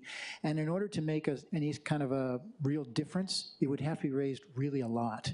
And it didn't seem like that was a good thing to do as part of this rate. So, but that is just an assumption, and the way we did it. Okay, and then one other aspect of the bill that hasn't been discussed is we're adding in ADUs under the definition of residential, and we're proposing to lump them in with other multifamily dwellings like condominiums, townhouses, et cetera. Is the 0.7 ESDUs appropriate for an accessory dwelling unit? Do we have data on this? And the reason why I ask is, ADUs are limited to a certain size. You really can only have one bathroom. Whereas in a townhouse, you could have 2 baths, you could have 2.5 baths theoretically, and they're still being charged 0.7. Yeah, good question. So the 0.7 was used because it was recognized that currently it's a 1.0. So if you add an ADU to an existing residence at a certain TMK, you're going to get 2 fixed charges, $77.55 times 2. This was to recognize that there is less water use and bump it down to 0.7. So now it would be 1.7. So folks that have ADUs are going to get an immediate reduction. And so it is based on on data, but there aren't that many ADUs, and so we feel that it's appropriate. And then with regard to ADUs, does the designation of them as 0.7 ESDUs affect your capacity calculations? As you know, we've discussed a few instances of people not being able to build ADUs in my district because of sewer capacity issues. Yeah, so that's a good question. So generally, I think the answer is yes, but not really, because generally in the places that are capacity limited, it's 0. So a 0.7 is still bigger than 0 additional capacity available. So it's either like, it's kind of a yes, no. There is capacity or there's not. Okay. Members, any other questions? Any other questions for the director? Okay, if not, I have one that I wanted to ask. I know you've been doing some public outreach. I went to the one at Booth Park, which had a few people, not all that many. I understand that there was a meeting out in Salt Lake, which was held in the same time as the Salt Lake Neighborhood Board meeting, where there were no members of the public in attendance. What's the plan to do continued outreach between now and the beginning of June, just so we're crystal clear with the public as best as we can? Yeah, thanks for that question. Currently, we don't have any more town halls scheduled. Of course, we have the mayor's town halls, and folks, of course, can ask about that. I don't think there was any questions. There was one question at the first one out in North Shore. I believe that we could do some more outreach, and we are definitely, willing to do that.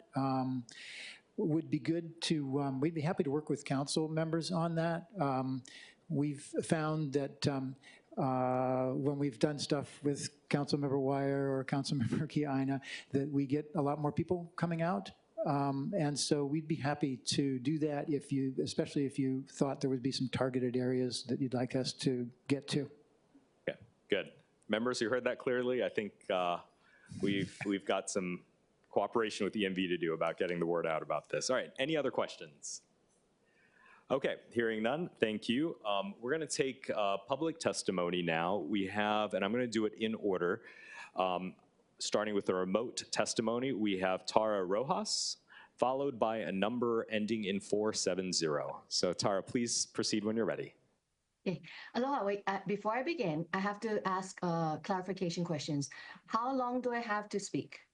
3 minutes. 3 minutes, okay. And then can I just request— Sorry, 1 minute. Sorry, 1 minute. Okay, that's why I was gonna say. Yeah, sorry.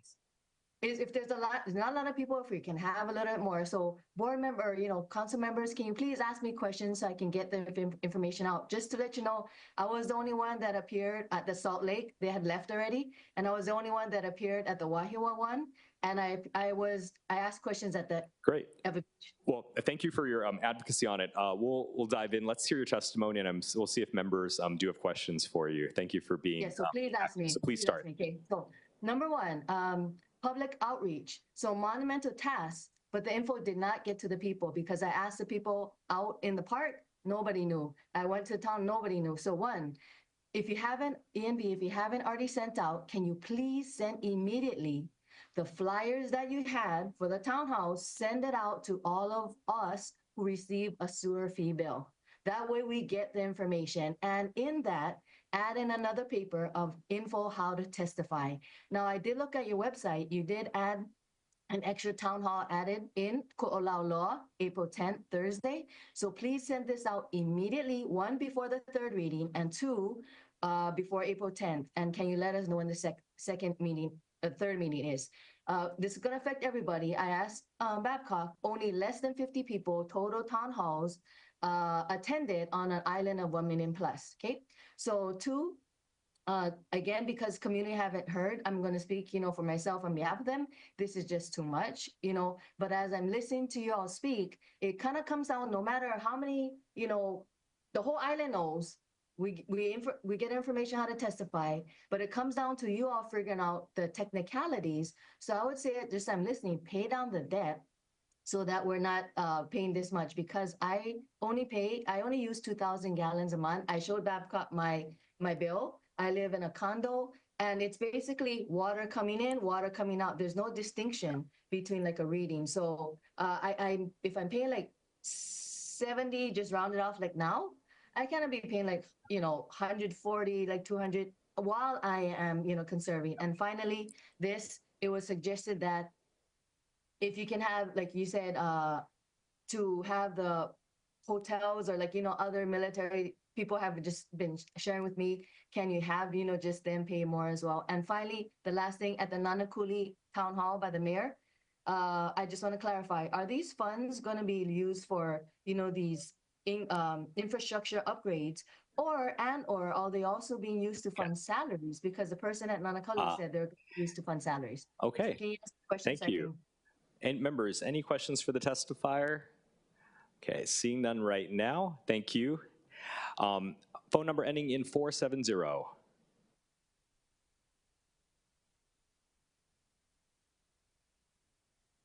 If you can unmute, I believe it's *6.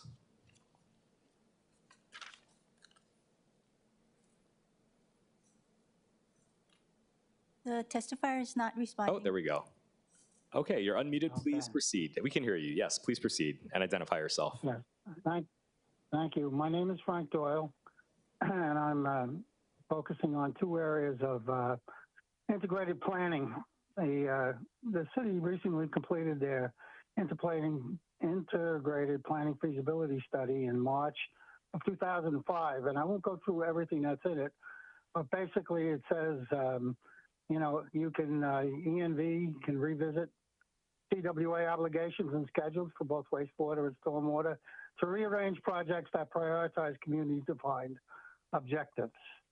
And then by investing in projects that bring most impractical water quality, community welfare benefits sooner. So that was one of the integrated planning documents, which also went on to say, in addition, that the EPA developed these integrated planning frameworks to take advantage of the flexibilities in the Clean Water Act to allow municipalities to privatize investments to address the most critical water quality issues first. And using this framework, they could, prioritize projects and allow these to be addressed in a sensible way. Thank you. Members, any questions for the testifier? Okay, hearing none, thank you for sharing your thoughts on the planning aspect of this. Clerks, is there anyone else standing by remotely to testify? Chair, there are none. Okay. We have in person, we have Ernie Lau, the Director and Chief Engineer of the Board of Water Supply. And then if there's anyone else from the public who'd like to testify here in the chambers, please line up at the microphone either behind the Chief Engineer or, I guess, behind him. Aloha, good morning, Ernie Lau, Manager for the Board of Water Supply. I just wanted to say that BWS provides billing services for the sewer bill, sewer charges for E&V. We've been doing that for many years. And what we have some practical limitations on if the council were to adopt today, what time we would need to actually reprogram the billing system and to test it extensively to ensure accurate bills go out in time. So if there's just a simple change to the values within the existing sewer rate charge structure, then we need at least 3 full months. If you're thinking about maybe structural changes, that's, for example, on the volumetric charge right now, it's 1 rate per 1,000 gallons. If you wanted to go to a tiered system on the volumetric charge to encourage water conservation, that's a structural change, and we're going to need at least 6 months to do that. So just keep in mind, every month we generate about 170,000 bills.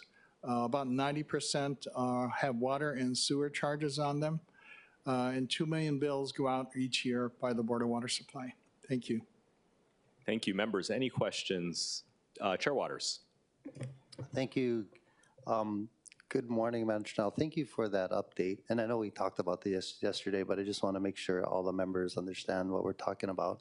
Even if we pass Bill 60 as proposed, increasing to 9%, you're still going to need 3 months lead time to do that, right? That is correct. Thank you, Chair. So if right now the bill says July 1st, right, 2025, that's not possible, actually. If the council were to, say, take an action to adopt Bill 60 next month, with an effective date of July 1st, we wouldn't be able to do it.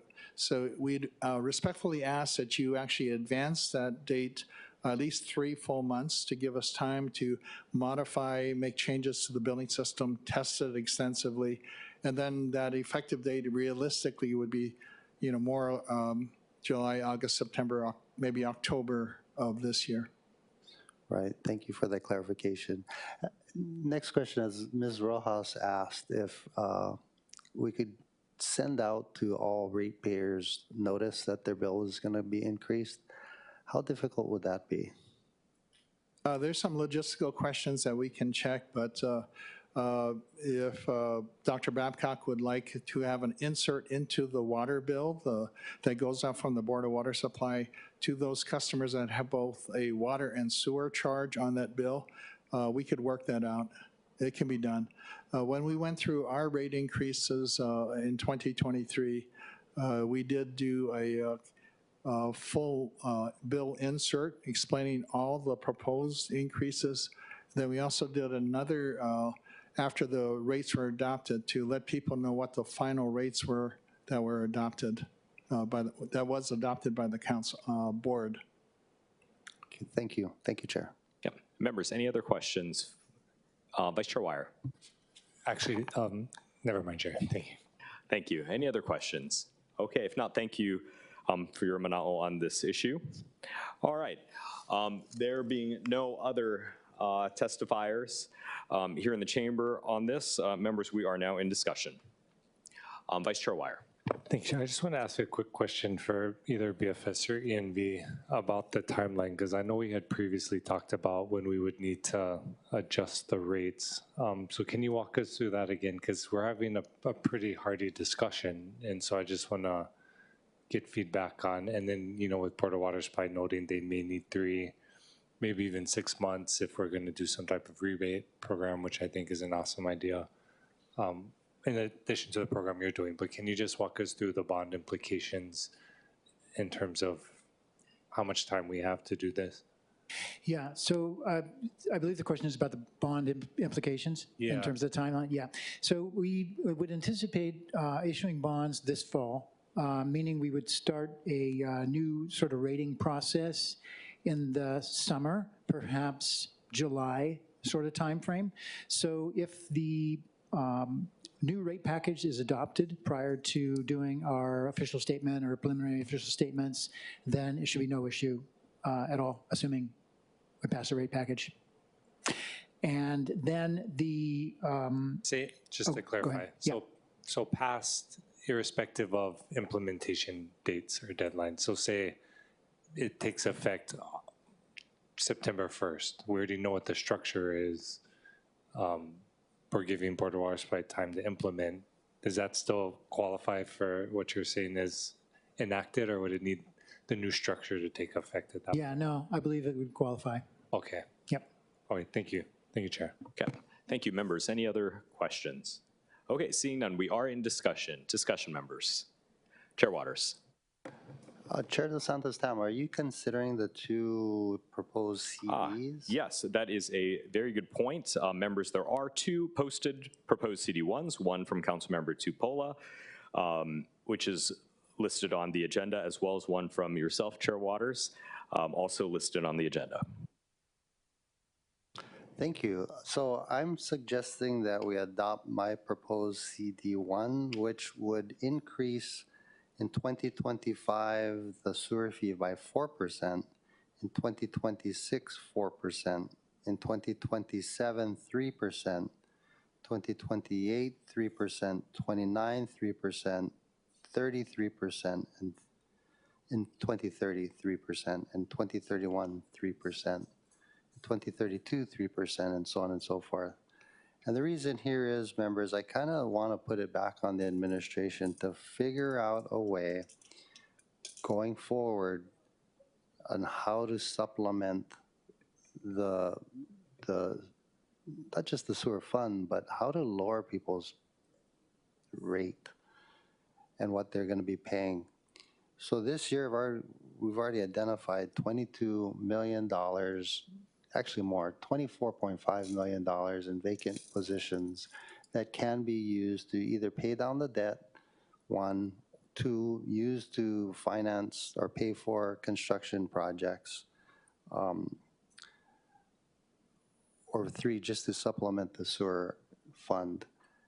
And then going forward, put on all of us to work with the administration to figure out a way to supplement it. I do want to point out, Director Babcock did say this 4% plus the 22 million in vacancy funds equals the 9%, which is what they need for this year. So it buys us time to actually figure out going forward how else to supplement this fund. Thank you. Okay. Thank you. Members, further discussion. Vice Chair Wire. No, just wanted to say I appreciate the conversation. Support trying to reduce the percentage, and so appreciate Chair's work on this. Look forward to reviewing the documents PFS is going to be providing just to make an assessment of what funds can be appropriately used.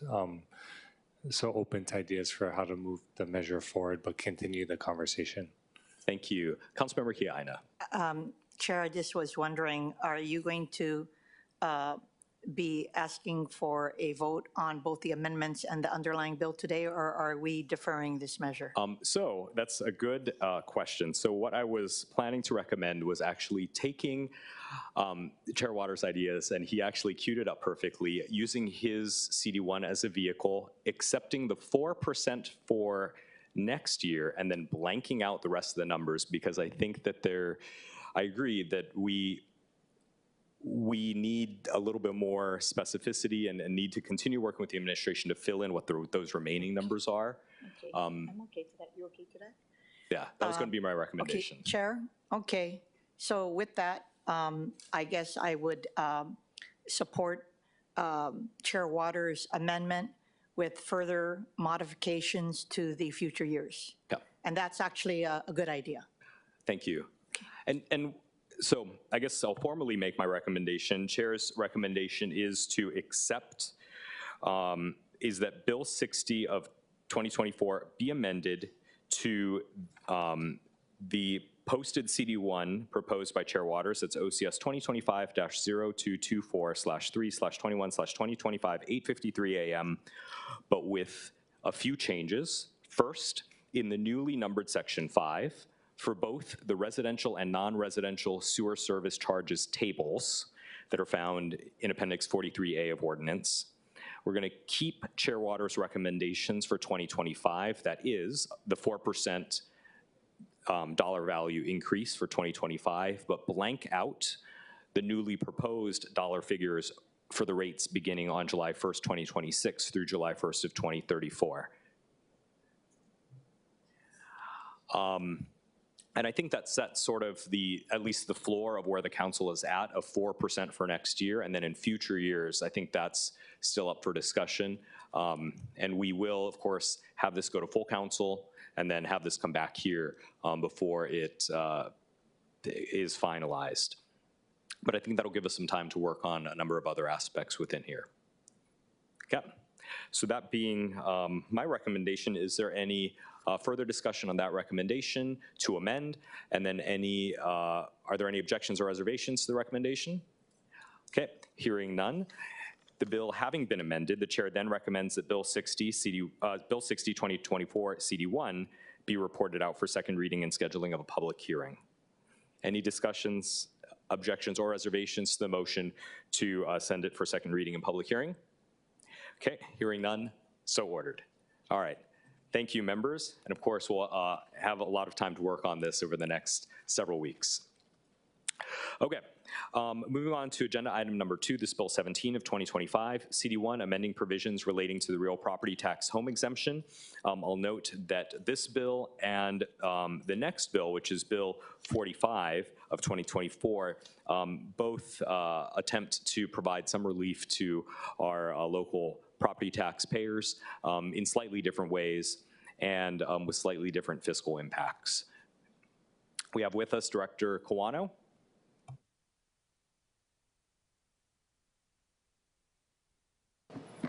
Andy Kawano, Director of Budget and Fiscal Services.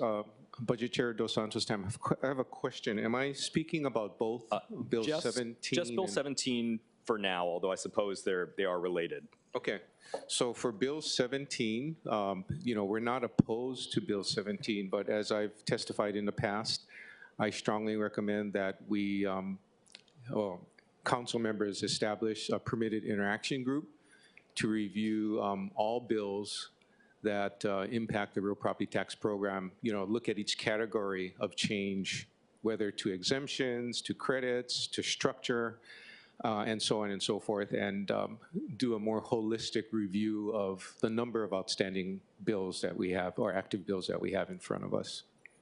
Thank you. Members, any questions? Okay, seeing none, we'll move on to public. Actually, oh yeah, Chair Waters. Director, how much revenue do you think we're going to lose by passing this bill? I've testified that, in fact, I think we turned in written testimony. I believe it was $10.6 million.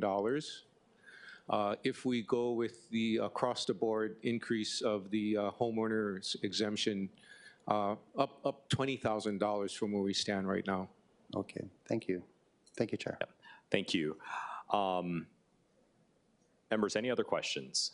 Okay, seeing none, we'll move on to public testimony. Clerks, is there anyone who is registered to testify either online or in person, or anyone who's standing by remotely or here in the chambers waiting to testify? Chair, there are none. Okay, seeing none, members, we are in discussion. Councilmember Kia Aina. Thank you, Chair, and thank you for agendizing it. Again, just so I could remind my colleagues and the general public who's tuning in, Bill 17, CD1, will increase the home exemption for all property owners from $120,000 to $140,000, and for those that are 65 and older, from $160,000 to $180,000. As you recall, this council had passed Bill 40, 2022 that went in effect in 2024, which had increased it from 100 to 120 and 140 to 160,000 respectively. The thought, of course, is that we all agree that with the continuing cost of living being increased, as well as land values, it is important that we update it in a timely fashion for homeowners. And through this measure, I just had chosen 3 years. And in the future, perhaps for the BFS director, we should look at something perhaps that would not have to bring it back, like passing an ordinance that says every 3 years it shall be increased by 20,000, for example. That might be problematic, I guess, for, for planning purposes, but it's for us to have to always be coming back for this. I just think it might not be necessary. Do you have any thoughts instead of tying it to something to say that a bill every 3 years, it shall be adjusted by $20,000?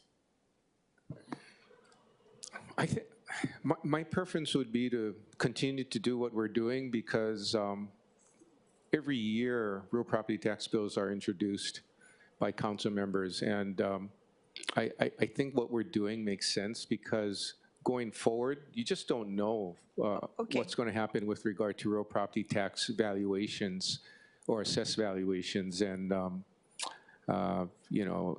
having an automatic increase every few years could restrict us. Okay.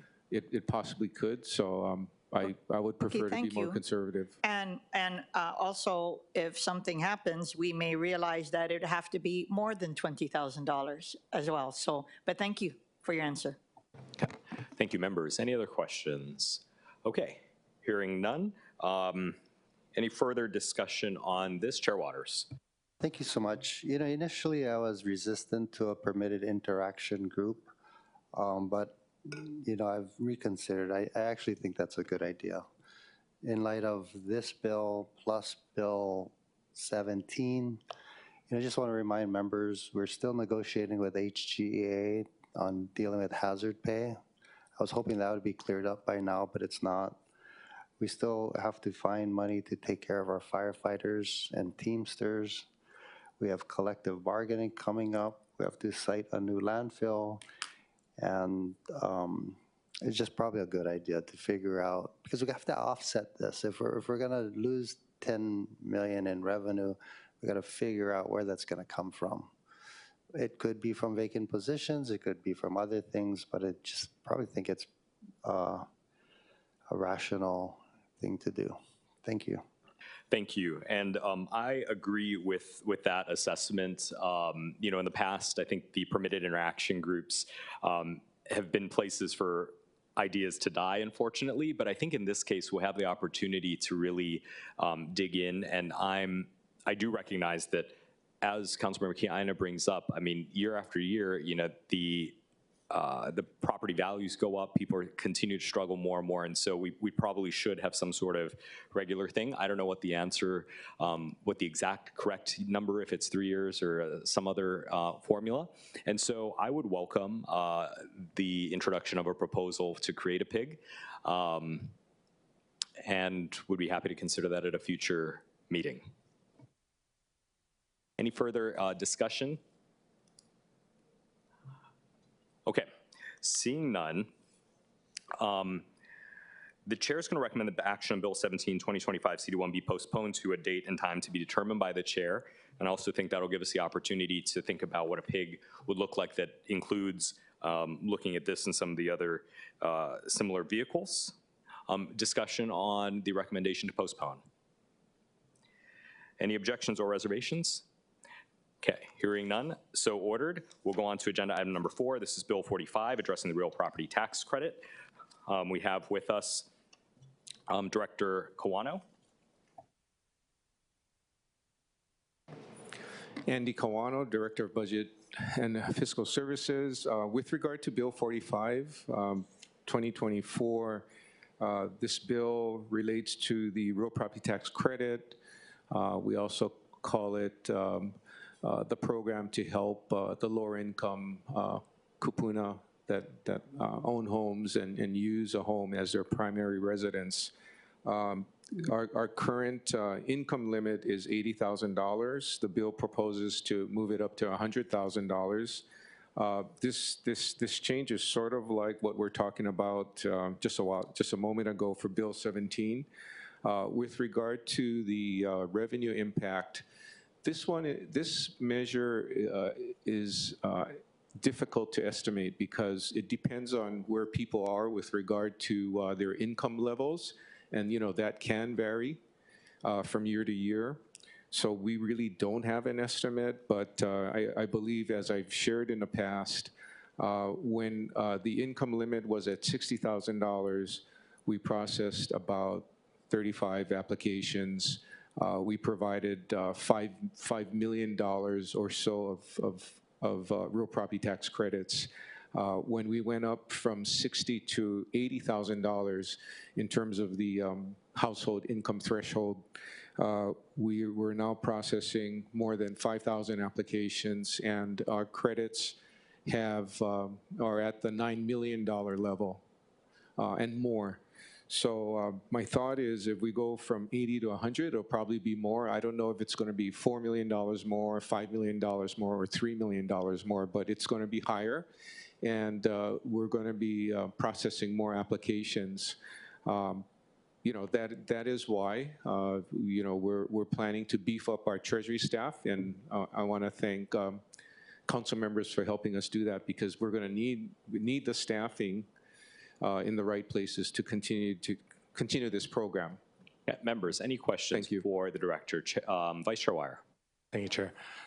Just to hone in on one specific question, Director, because I know previously we talked about whether there could be an area median income percentage or cutoff versus a straight up dollar amount, and was just curious if BFS or if you had any additional insight on that in terms of, as we continue the conversation on trying to provide relief, because I know like ENV, right, was going to use an 80% AMI for their proposed relief package, and I know some of the other programs rely on AMI, so I didn't know if there's any insight on how we could possibly incorporate that into the BFS system, or if that would even be doable.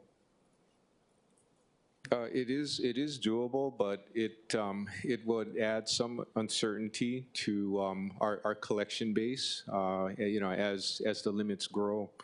I think sort of like what we talked about with regard to the exemption program for homeowners, I think doing what we do every few years and having this discussion makes the most sense, because the economics, the variables will change, and especially right now, we're in a time of uncertainty. I think having the discussion with council and the public, and having it intermittently to review these thresholds make the most sense at this time. Thank you, Chair. Members, any other questions? Okay, seeing none, we'll proceed. I also note that in the mayor's communication to us, Anton Krucky, Director of Department of Community Services, was listed as a potential speaker on this bill. If he's not here, it's okay, or if Edward. Also, if there's no comment from DCS, that's also okay. All right. Clerks, is there anyone who's registered remotely or in person to testify, or standing by remotely or here in the chambers to testify? Chair, there are none. Okay, there being none, members, we are in discussion. Any discussion on this? Okay, Vice Chair Wire. Thank you, Chair. Yeah, I think, I know we've discussed it at length. We discussed it during the permitted interaction group.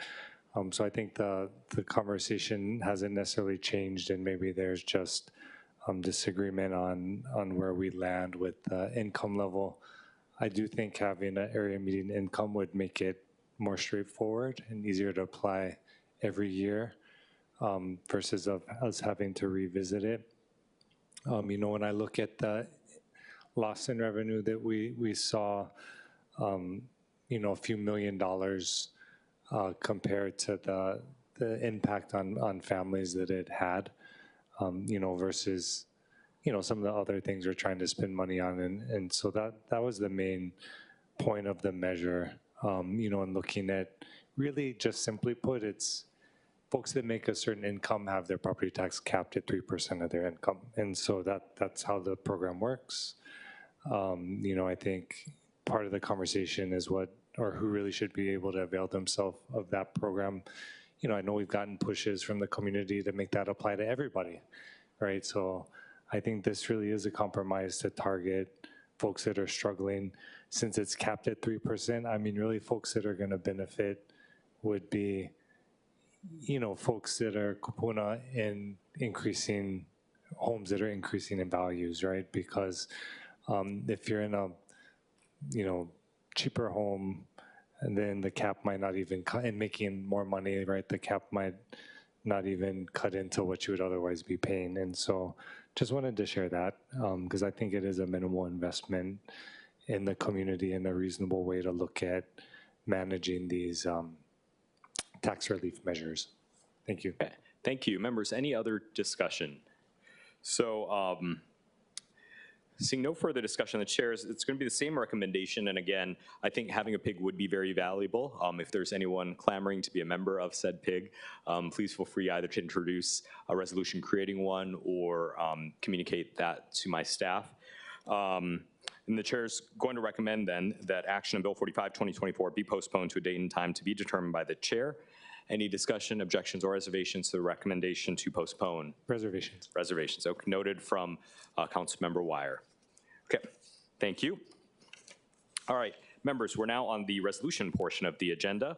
Agenda item number 5, resolution 25-62, which approves the city and county's 2026 to 2030 consolidated plan, including a number of grant programs that are listed on the agenda, and authorizing its submittal to the U.S. Department of Housing and Urban Development. We have with us both the Director of Budget and Fiscal Services as well as the Deputy Director of the Department of Community Services here.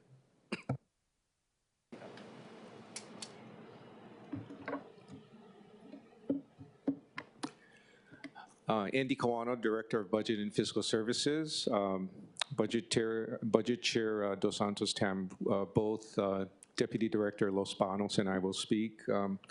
With regard to the financial management of the program, I really have to thank Department of Community Services and the BFS, Budget and Fiscal Services Department, CIP, Fiscal, and FGU units for working as a team to keep things moving along. If council members didn't know, we received our current year grant just recently in the second week of March, and that had an impact on our funding process. As a result, I have to disclose, to be fully transparent with you, that we're probably going to make changes to the project lists for CDBG purposes because the funding sources for some of the projects, and we are going to focus on nonprofit related acquisitions to provide eligible services to the public. The funding source will change, meaning that because we have our current grant, we're going to apply the current grant money to the Family Promise acquisition, and we're probably going to make some other changes to that schedule. But the priorities that we are disclosing are not going to change. Big focus on nonprofits. We're going to move away from multi-year park projects because of our experiences with those types of projects and the projects taking too long to be completed. We also are going to make some technical adjustments. When we compiled the report, we merged several files together, and there was some jumbling, so there are some housekeeping changes that have to be made, a few minor ones, I feel. We're going to include those in the next update to the report, but in substance, what we're communicating in the report in terms of the current landscape through which we want to use these HUD programs to improve the lives of the low to mid AMI population on this island, and our priorities and the projects we're identifying, the alternatives are not changing materially. So with that, I will call up Deputy Director Los Banos for his comments as well. Thank you. Yeah, thank you. Hello and good morning. Edward Los Banos, Deputy Director, Department of Community Services. So a couple other highlights I want to highlight that's included in that consolidated plan. One was housing opportunities for persons with AIDS. I know there was a budget communication and request for information about that. So our allocation is specific to our HIV/AIDS positive population on the island. So in the recent census work done, that population just dipped below what allows us to receive an individual allocation for the island of Oahu. So in our consolidated action plan for this year, this will be the last year that the HAPWA program, Housing Opportunities for Persons with AIDS, will be in our consolidated plan. Going forward, that funding will be just at the state level. And at the state level, they've had the experience of operating this fund for several years now because the other counties as a whole never qualified under the census tract. So that's going to all be sent to operate out of the state. We have started conversations with the state. We have started conversations with our two main service providers, Gregory House, as well as Hawaii Health Harm and Reduction Center, about those changes, and they're moving forward with that. But this will be the last year that HAPWA will be in our consolidated plan. Also, I wanted to highlight that the Housing Trust Fund program is returning to our consolidated action plan this year. There is an allocation for that amount this year. We have been working with HHFTC to partner better on that to get those fundings out. Initially, when we had a bad experience when we first operated the grant, just kind of a growing pain, if you will, back when the funds first came out, that kind of made us reticent to do it. But Anton and I, Director Krake and I, are both optimistic about moving forward with this funding source in the current year. We've been working with, like I said, with HHFTC, Hawaii Housing Finance Development Corporation, in order to get a successful solicitation out and get that funding moving. So those are the two big highlights for me, in addition to what Director Kawano shared about CDBG having a bigger emphasis into our nonprofit community. Members, any questions? Vice Chair Wire and then Councilmember Kiana. Thank you, Chair. Mahalo, Directors. First, just on the HAPWA question, how much is distributed in HAPWA funds, or up until today historically has been distributed?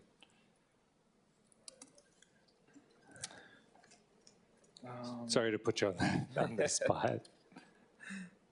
Sorry, I don't have a to-date number for that. I know that's been a program that's been long-standing program for us. Or yeah, I don't think it's too high. That's why I'm asking, because. So right now it's 732,613 is what's currently in our action plan. Okay, and that's available.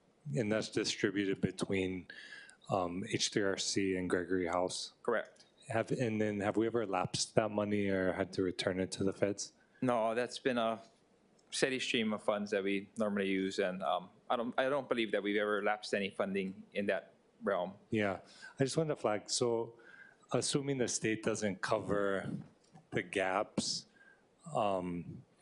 understanding that maybe the evaluation has changed, but these organizations are currently operating and serving marginalized communities, and so to the extent that there's gaps, I'm just curious if there's been a discussion of whether we should look at general funds for such a marginal amount of money for a highly marginalized community.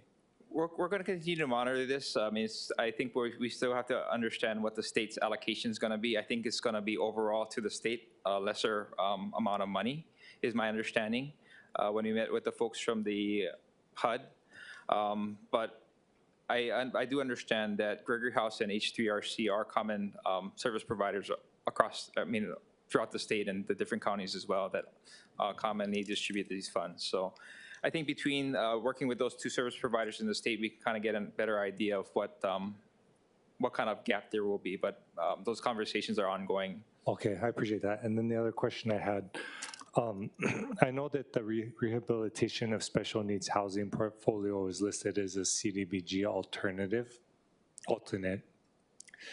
And I'm just curious, and of course, that confirms for me, I guess, that DCS does view rehab or modification of our special needs housing as a part of the city function. Is that correct?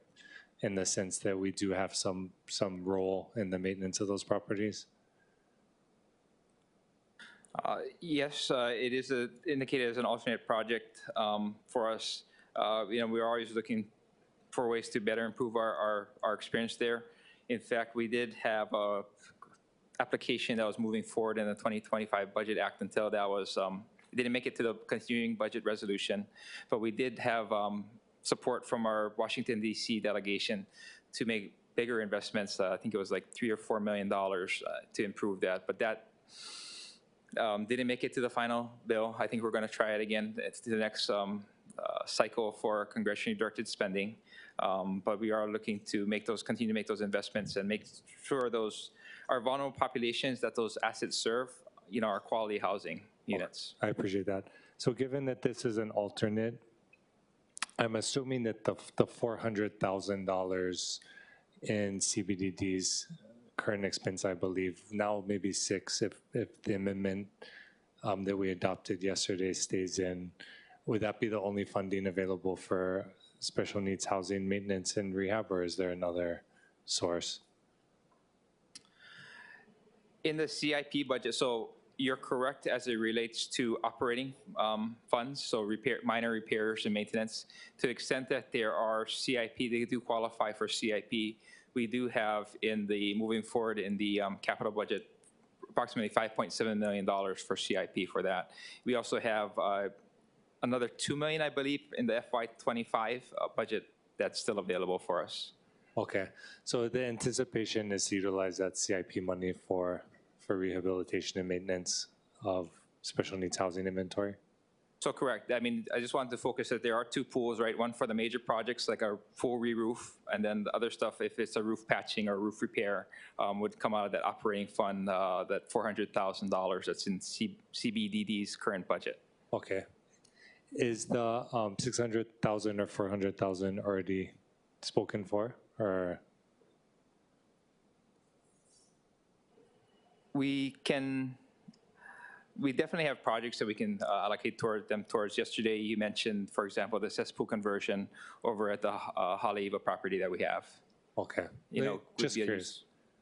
Okay, I appreciate that. Thank you. Thank you, Director. Thank you, Chair. Thank you. Councilmember Kiana. Thank you.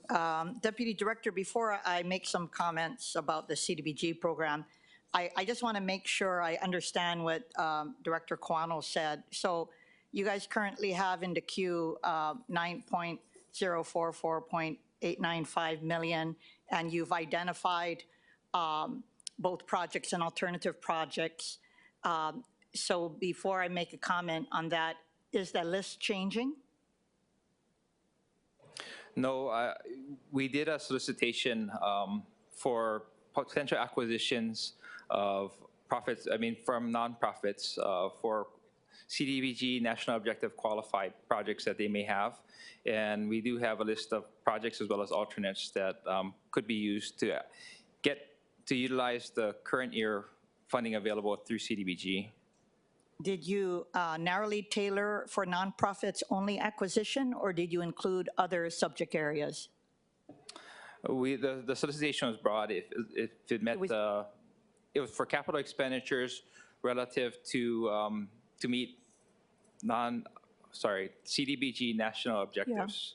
Yeah. But that could include renovations, correct? Not just acquisitions. Okay, so let me just go through my comments first, and then I'll determine whether or not, I don't know if I vote for this plan. So first, I'd like to commend you for at least including more than 50% of the funds for a nonprofit. So the Family Promise of Hawaii Lusitania acquisition is still in play, correct? Correct. 5.879, and then you've allocated as an alternative project extra funding for that program.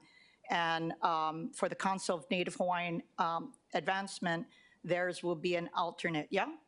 That's correct. Okay, so I need to commend you for that, but I still need to express grave concerns over what you guys are saying and what you are doing. So if you look at page 10 of the executive summary of this report in the CDBG section, what the program is authorized for, it says it provides communities the opportunity, not the city, to develop viable urban communities by providing decent housing and a suitable living environment, expanding economic opportunities, principally for low and moderate income persons. And then when you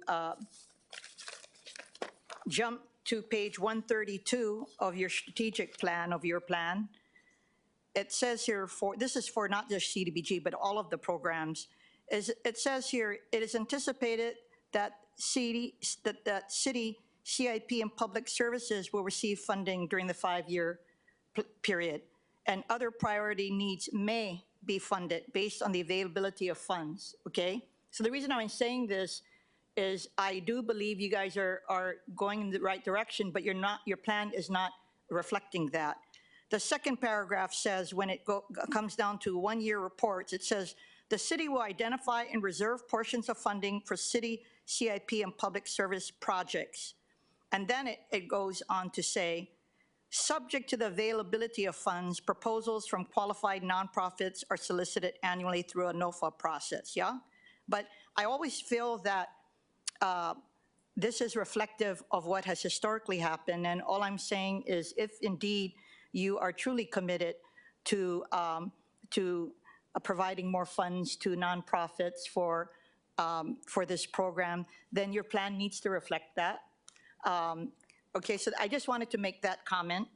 And then with regard to BFS funding, I brought it up before, but I need to express concern of the funding because it says here that out of the $9.9 million, 1.37 is going to be for budget and fiscal services. And it says for partial funding for 13 positions, and it lists the various positions equivalent to 12 full-time equivalent positions. And actually you have several programs in DCS, and I don't have a problem with DCS, right? Because you guys are doing the work. So I do question why so much money, 1.37, only almost 1.4 million is going to BFS for HUD-related programs. I feel that you're using the CDBG funding to fund positions that should be funded by the general fund.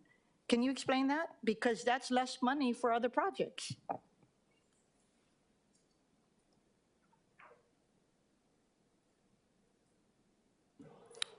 Councilmember Kiana, thank you for your questions. So over the years, the allocation to BFS had been made to do the overall program administration and reporting to HUD. BFS also does all of the post-acquisition compliance work, on the projects where properties are owned. So there's a lot of work that's done with regard to BFS, and to the extent that there's savings, we've been very open with DCS to do OICs, to move monies over if needed, to help fund the DCS needs, for administration purposes. And we're still very open to this day.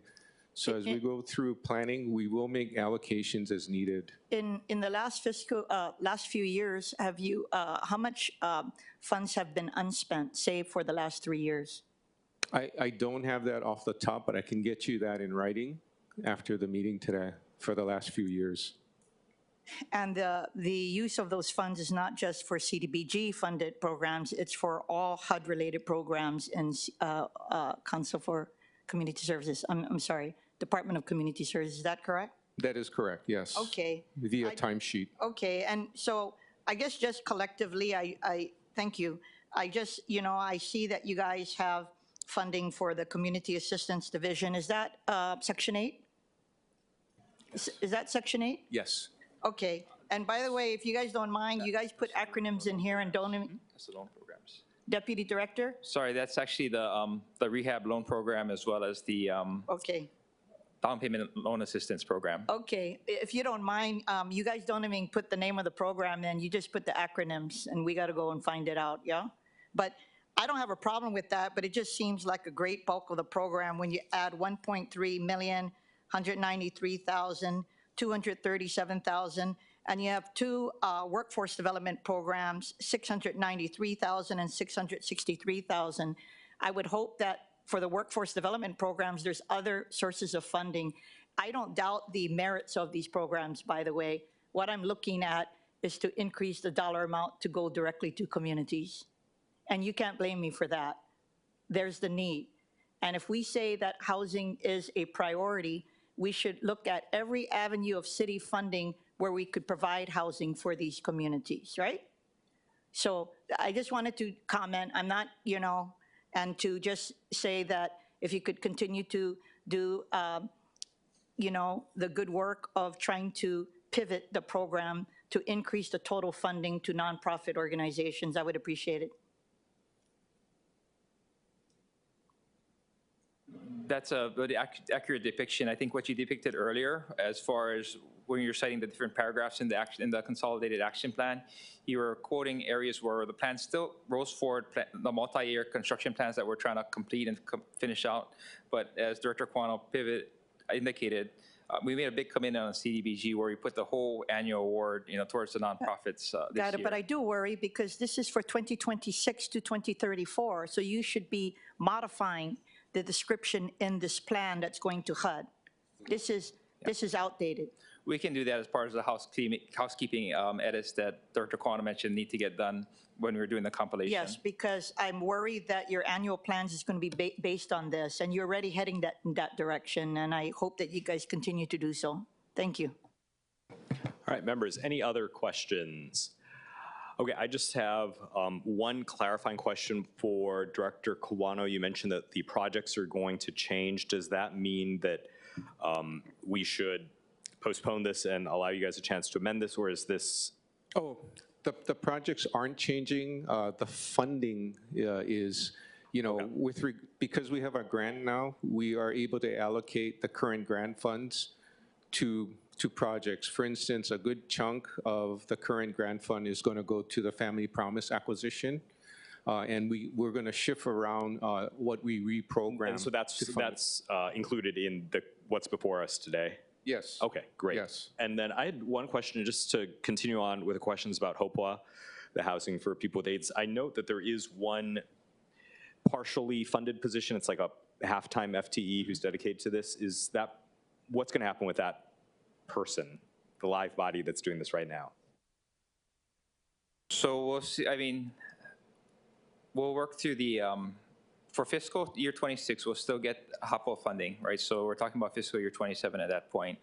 We'll reevaluate our workloads and then see what new funding we have or what our funding levels look like. I think there's still a level of uncertainty from the federal government. I think the likelihood of a big reduction isn't there, but we still think there's some things that will take shape in the next year, and we'll make an informed decision at that time.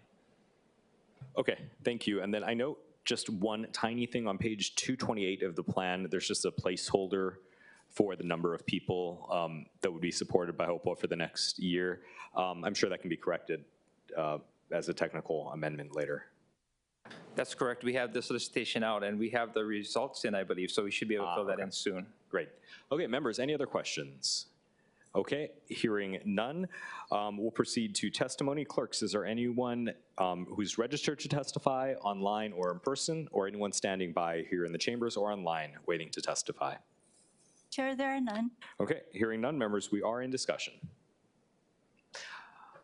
Okay, hearing no discussion, the chair recommends a resolution 25-62 be reported out for adoption. Any discussion, objections, or reservations to the recommendation to report out for adoption? Okay, hearing none. The next item is agenda item number 6, resolution 25-90, authorizing transfer not to exceed $300,000 in general fund monies from DCS, community-based development activity, from the current expense character of expenditure to the equipment character of expenditure to purchase 2 mobile hygiene trailers to ensure that the basic resources are available to tenants upon move-in to the Kauhale. We have with us Edward Los Baños, Deputy Director of the Department of Community Services. Hello and good morning. Edward Los Baños, Deputy Director, Department of Community Services. So we are looking for operational transfer. We didn't have anything in the equipment line item to allocate as much as $300,000 to acquire toilet and shower trailers. So when we look to create new facilities, one of the biggest expenses and one of the biggest barriers is access to toilet and showers, especially if it's commercial properties that may not have them in there already. And what this action will do is help us stand up more resources for persons experiencing homelessness. Okay, thank you. Members, any questions? I just have one question. Where are the trailers going to be going? So we did acquire a couple during the pandemic, and those are situated currently right now at the Ala Respite.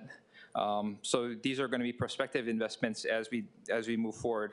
To give you an idea, once we make the order for these trailers, they do take about 6 to 8 months to fabricate.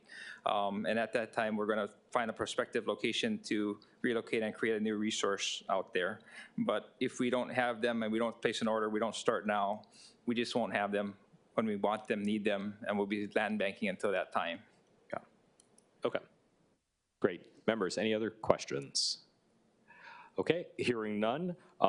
Clerks, is there anyone who's registered to testify or standing by to testify, either online or in person? Chair, there are none. Okay, hearing none. Discussion, members, any discussion? Hearing no discussion, the chair recommends that Resolution 25-90 be reported out for adoption. Any discussion, objections, or reservations to the recommendation to report out for adoption? Okay, hearing none, so ordered. Members, we've done agenda item number 7, and this brings us to the last item on our agenda, which is agenda item number 8, Resolution 25-84, authorizing transfer not to exceed $271,971.59 from the Department of Transportation Services rail activity to the DTS administration activity for FY25 to procure a 4.5-month software subscription that supports bus and rail service integration. We have with us the Director of the Department of Transportation Services, Roger Morton.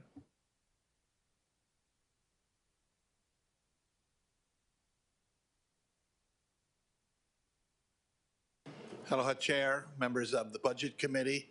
I am Roger Morton, Director of Transportation Services. This transfer is to allow us to continue a subscription that we use for an important planning tool that we use. The planning tool basically allows us to do enhanced transit planning. It also provides accurate predictions in a real-time environment for our transit passengers. Members, any questions? Okay, and my only question is why wasn't this, I guess, predicted in the original budget? It was a little slip up. I mean, we're just trying to bridge a gap between the end of this fiscal year and the beginning of next fiscal year. We should have, done it. It turned out to be the way we procured it. We just had like a lapse in the subscription. Okay. All right, members, any other questions? Okay. Hearing none, we'll go to public testimony. Clerks, is there anyone who's registered to testify either remotely in person or standing by either remotely or in person? Chair, there are none. Okay, seeing none, members, we are in discussion. Seeing no discussion, the chair recommends a Resolution 25-84 be reported out for adoption. Any discussion, objections, or reservations to the recommendation to report out for adoption? Hearing none, so ordered. Thank you very much. We've gotten to the end of our agenda. There being no further business, the meeting's adjourned. It's 11:34. Thank you.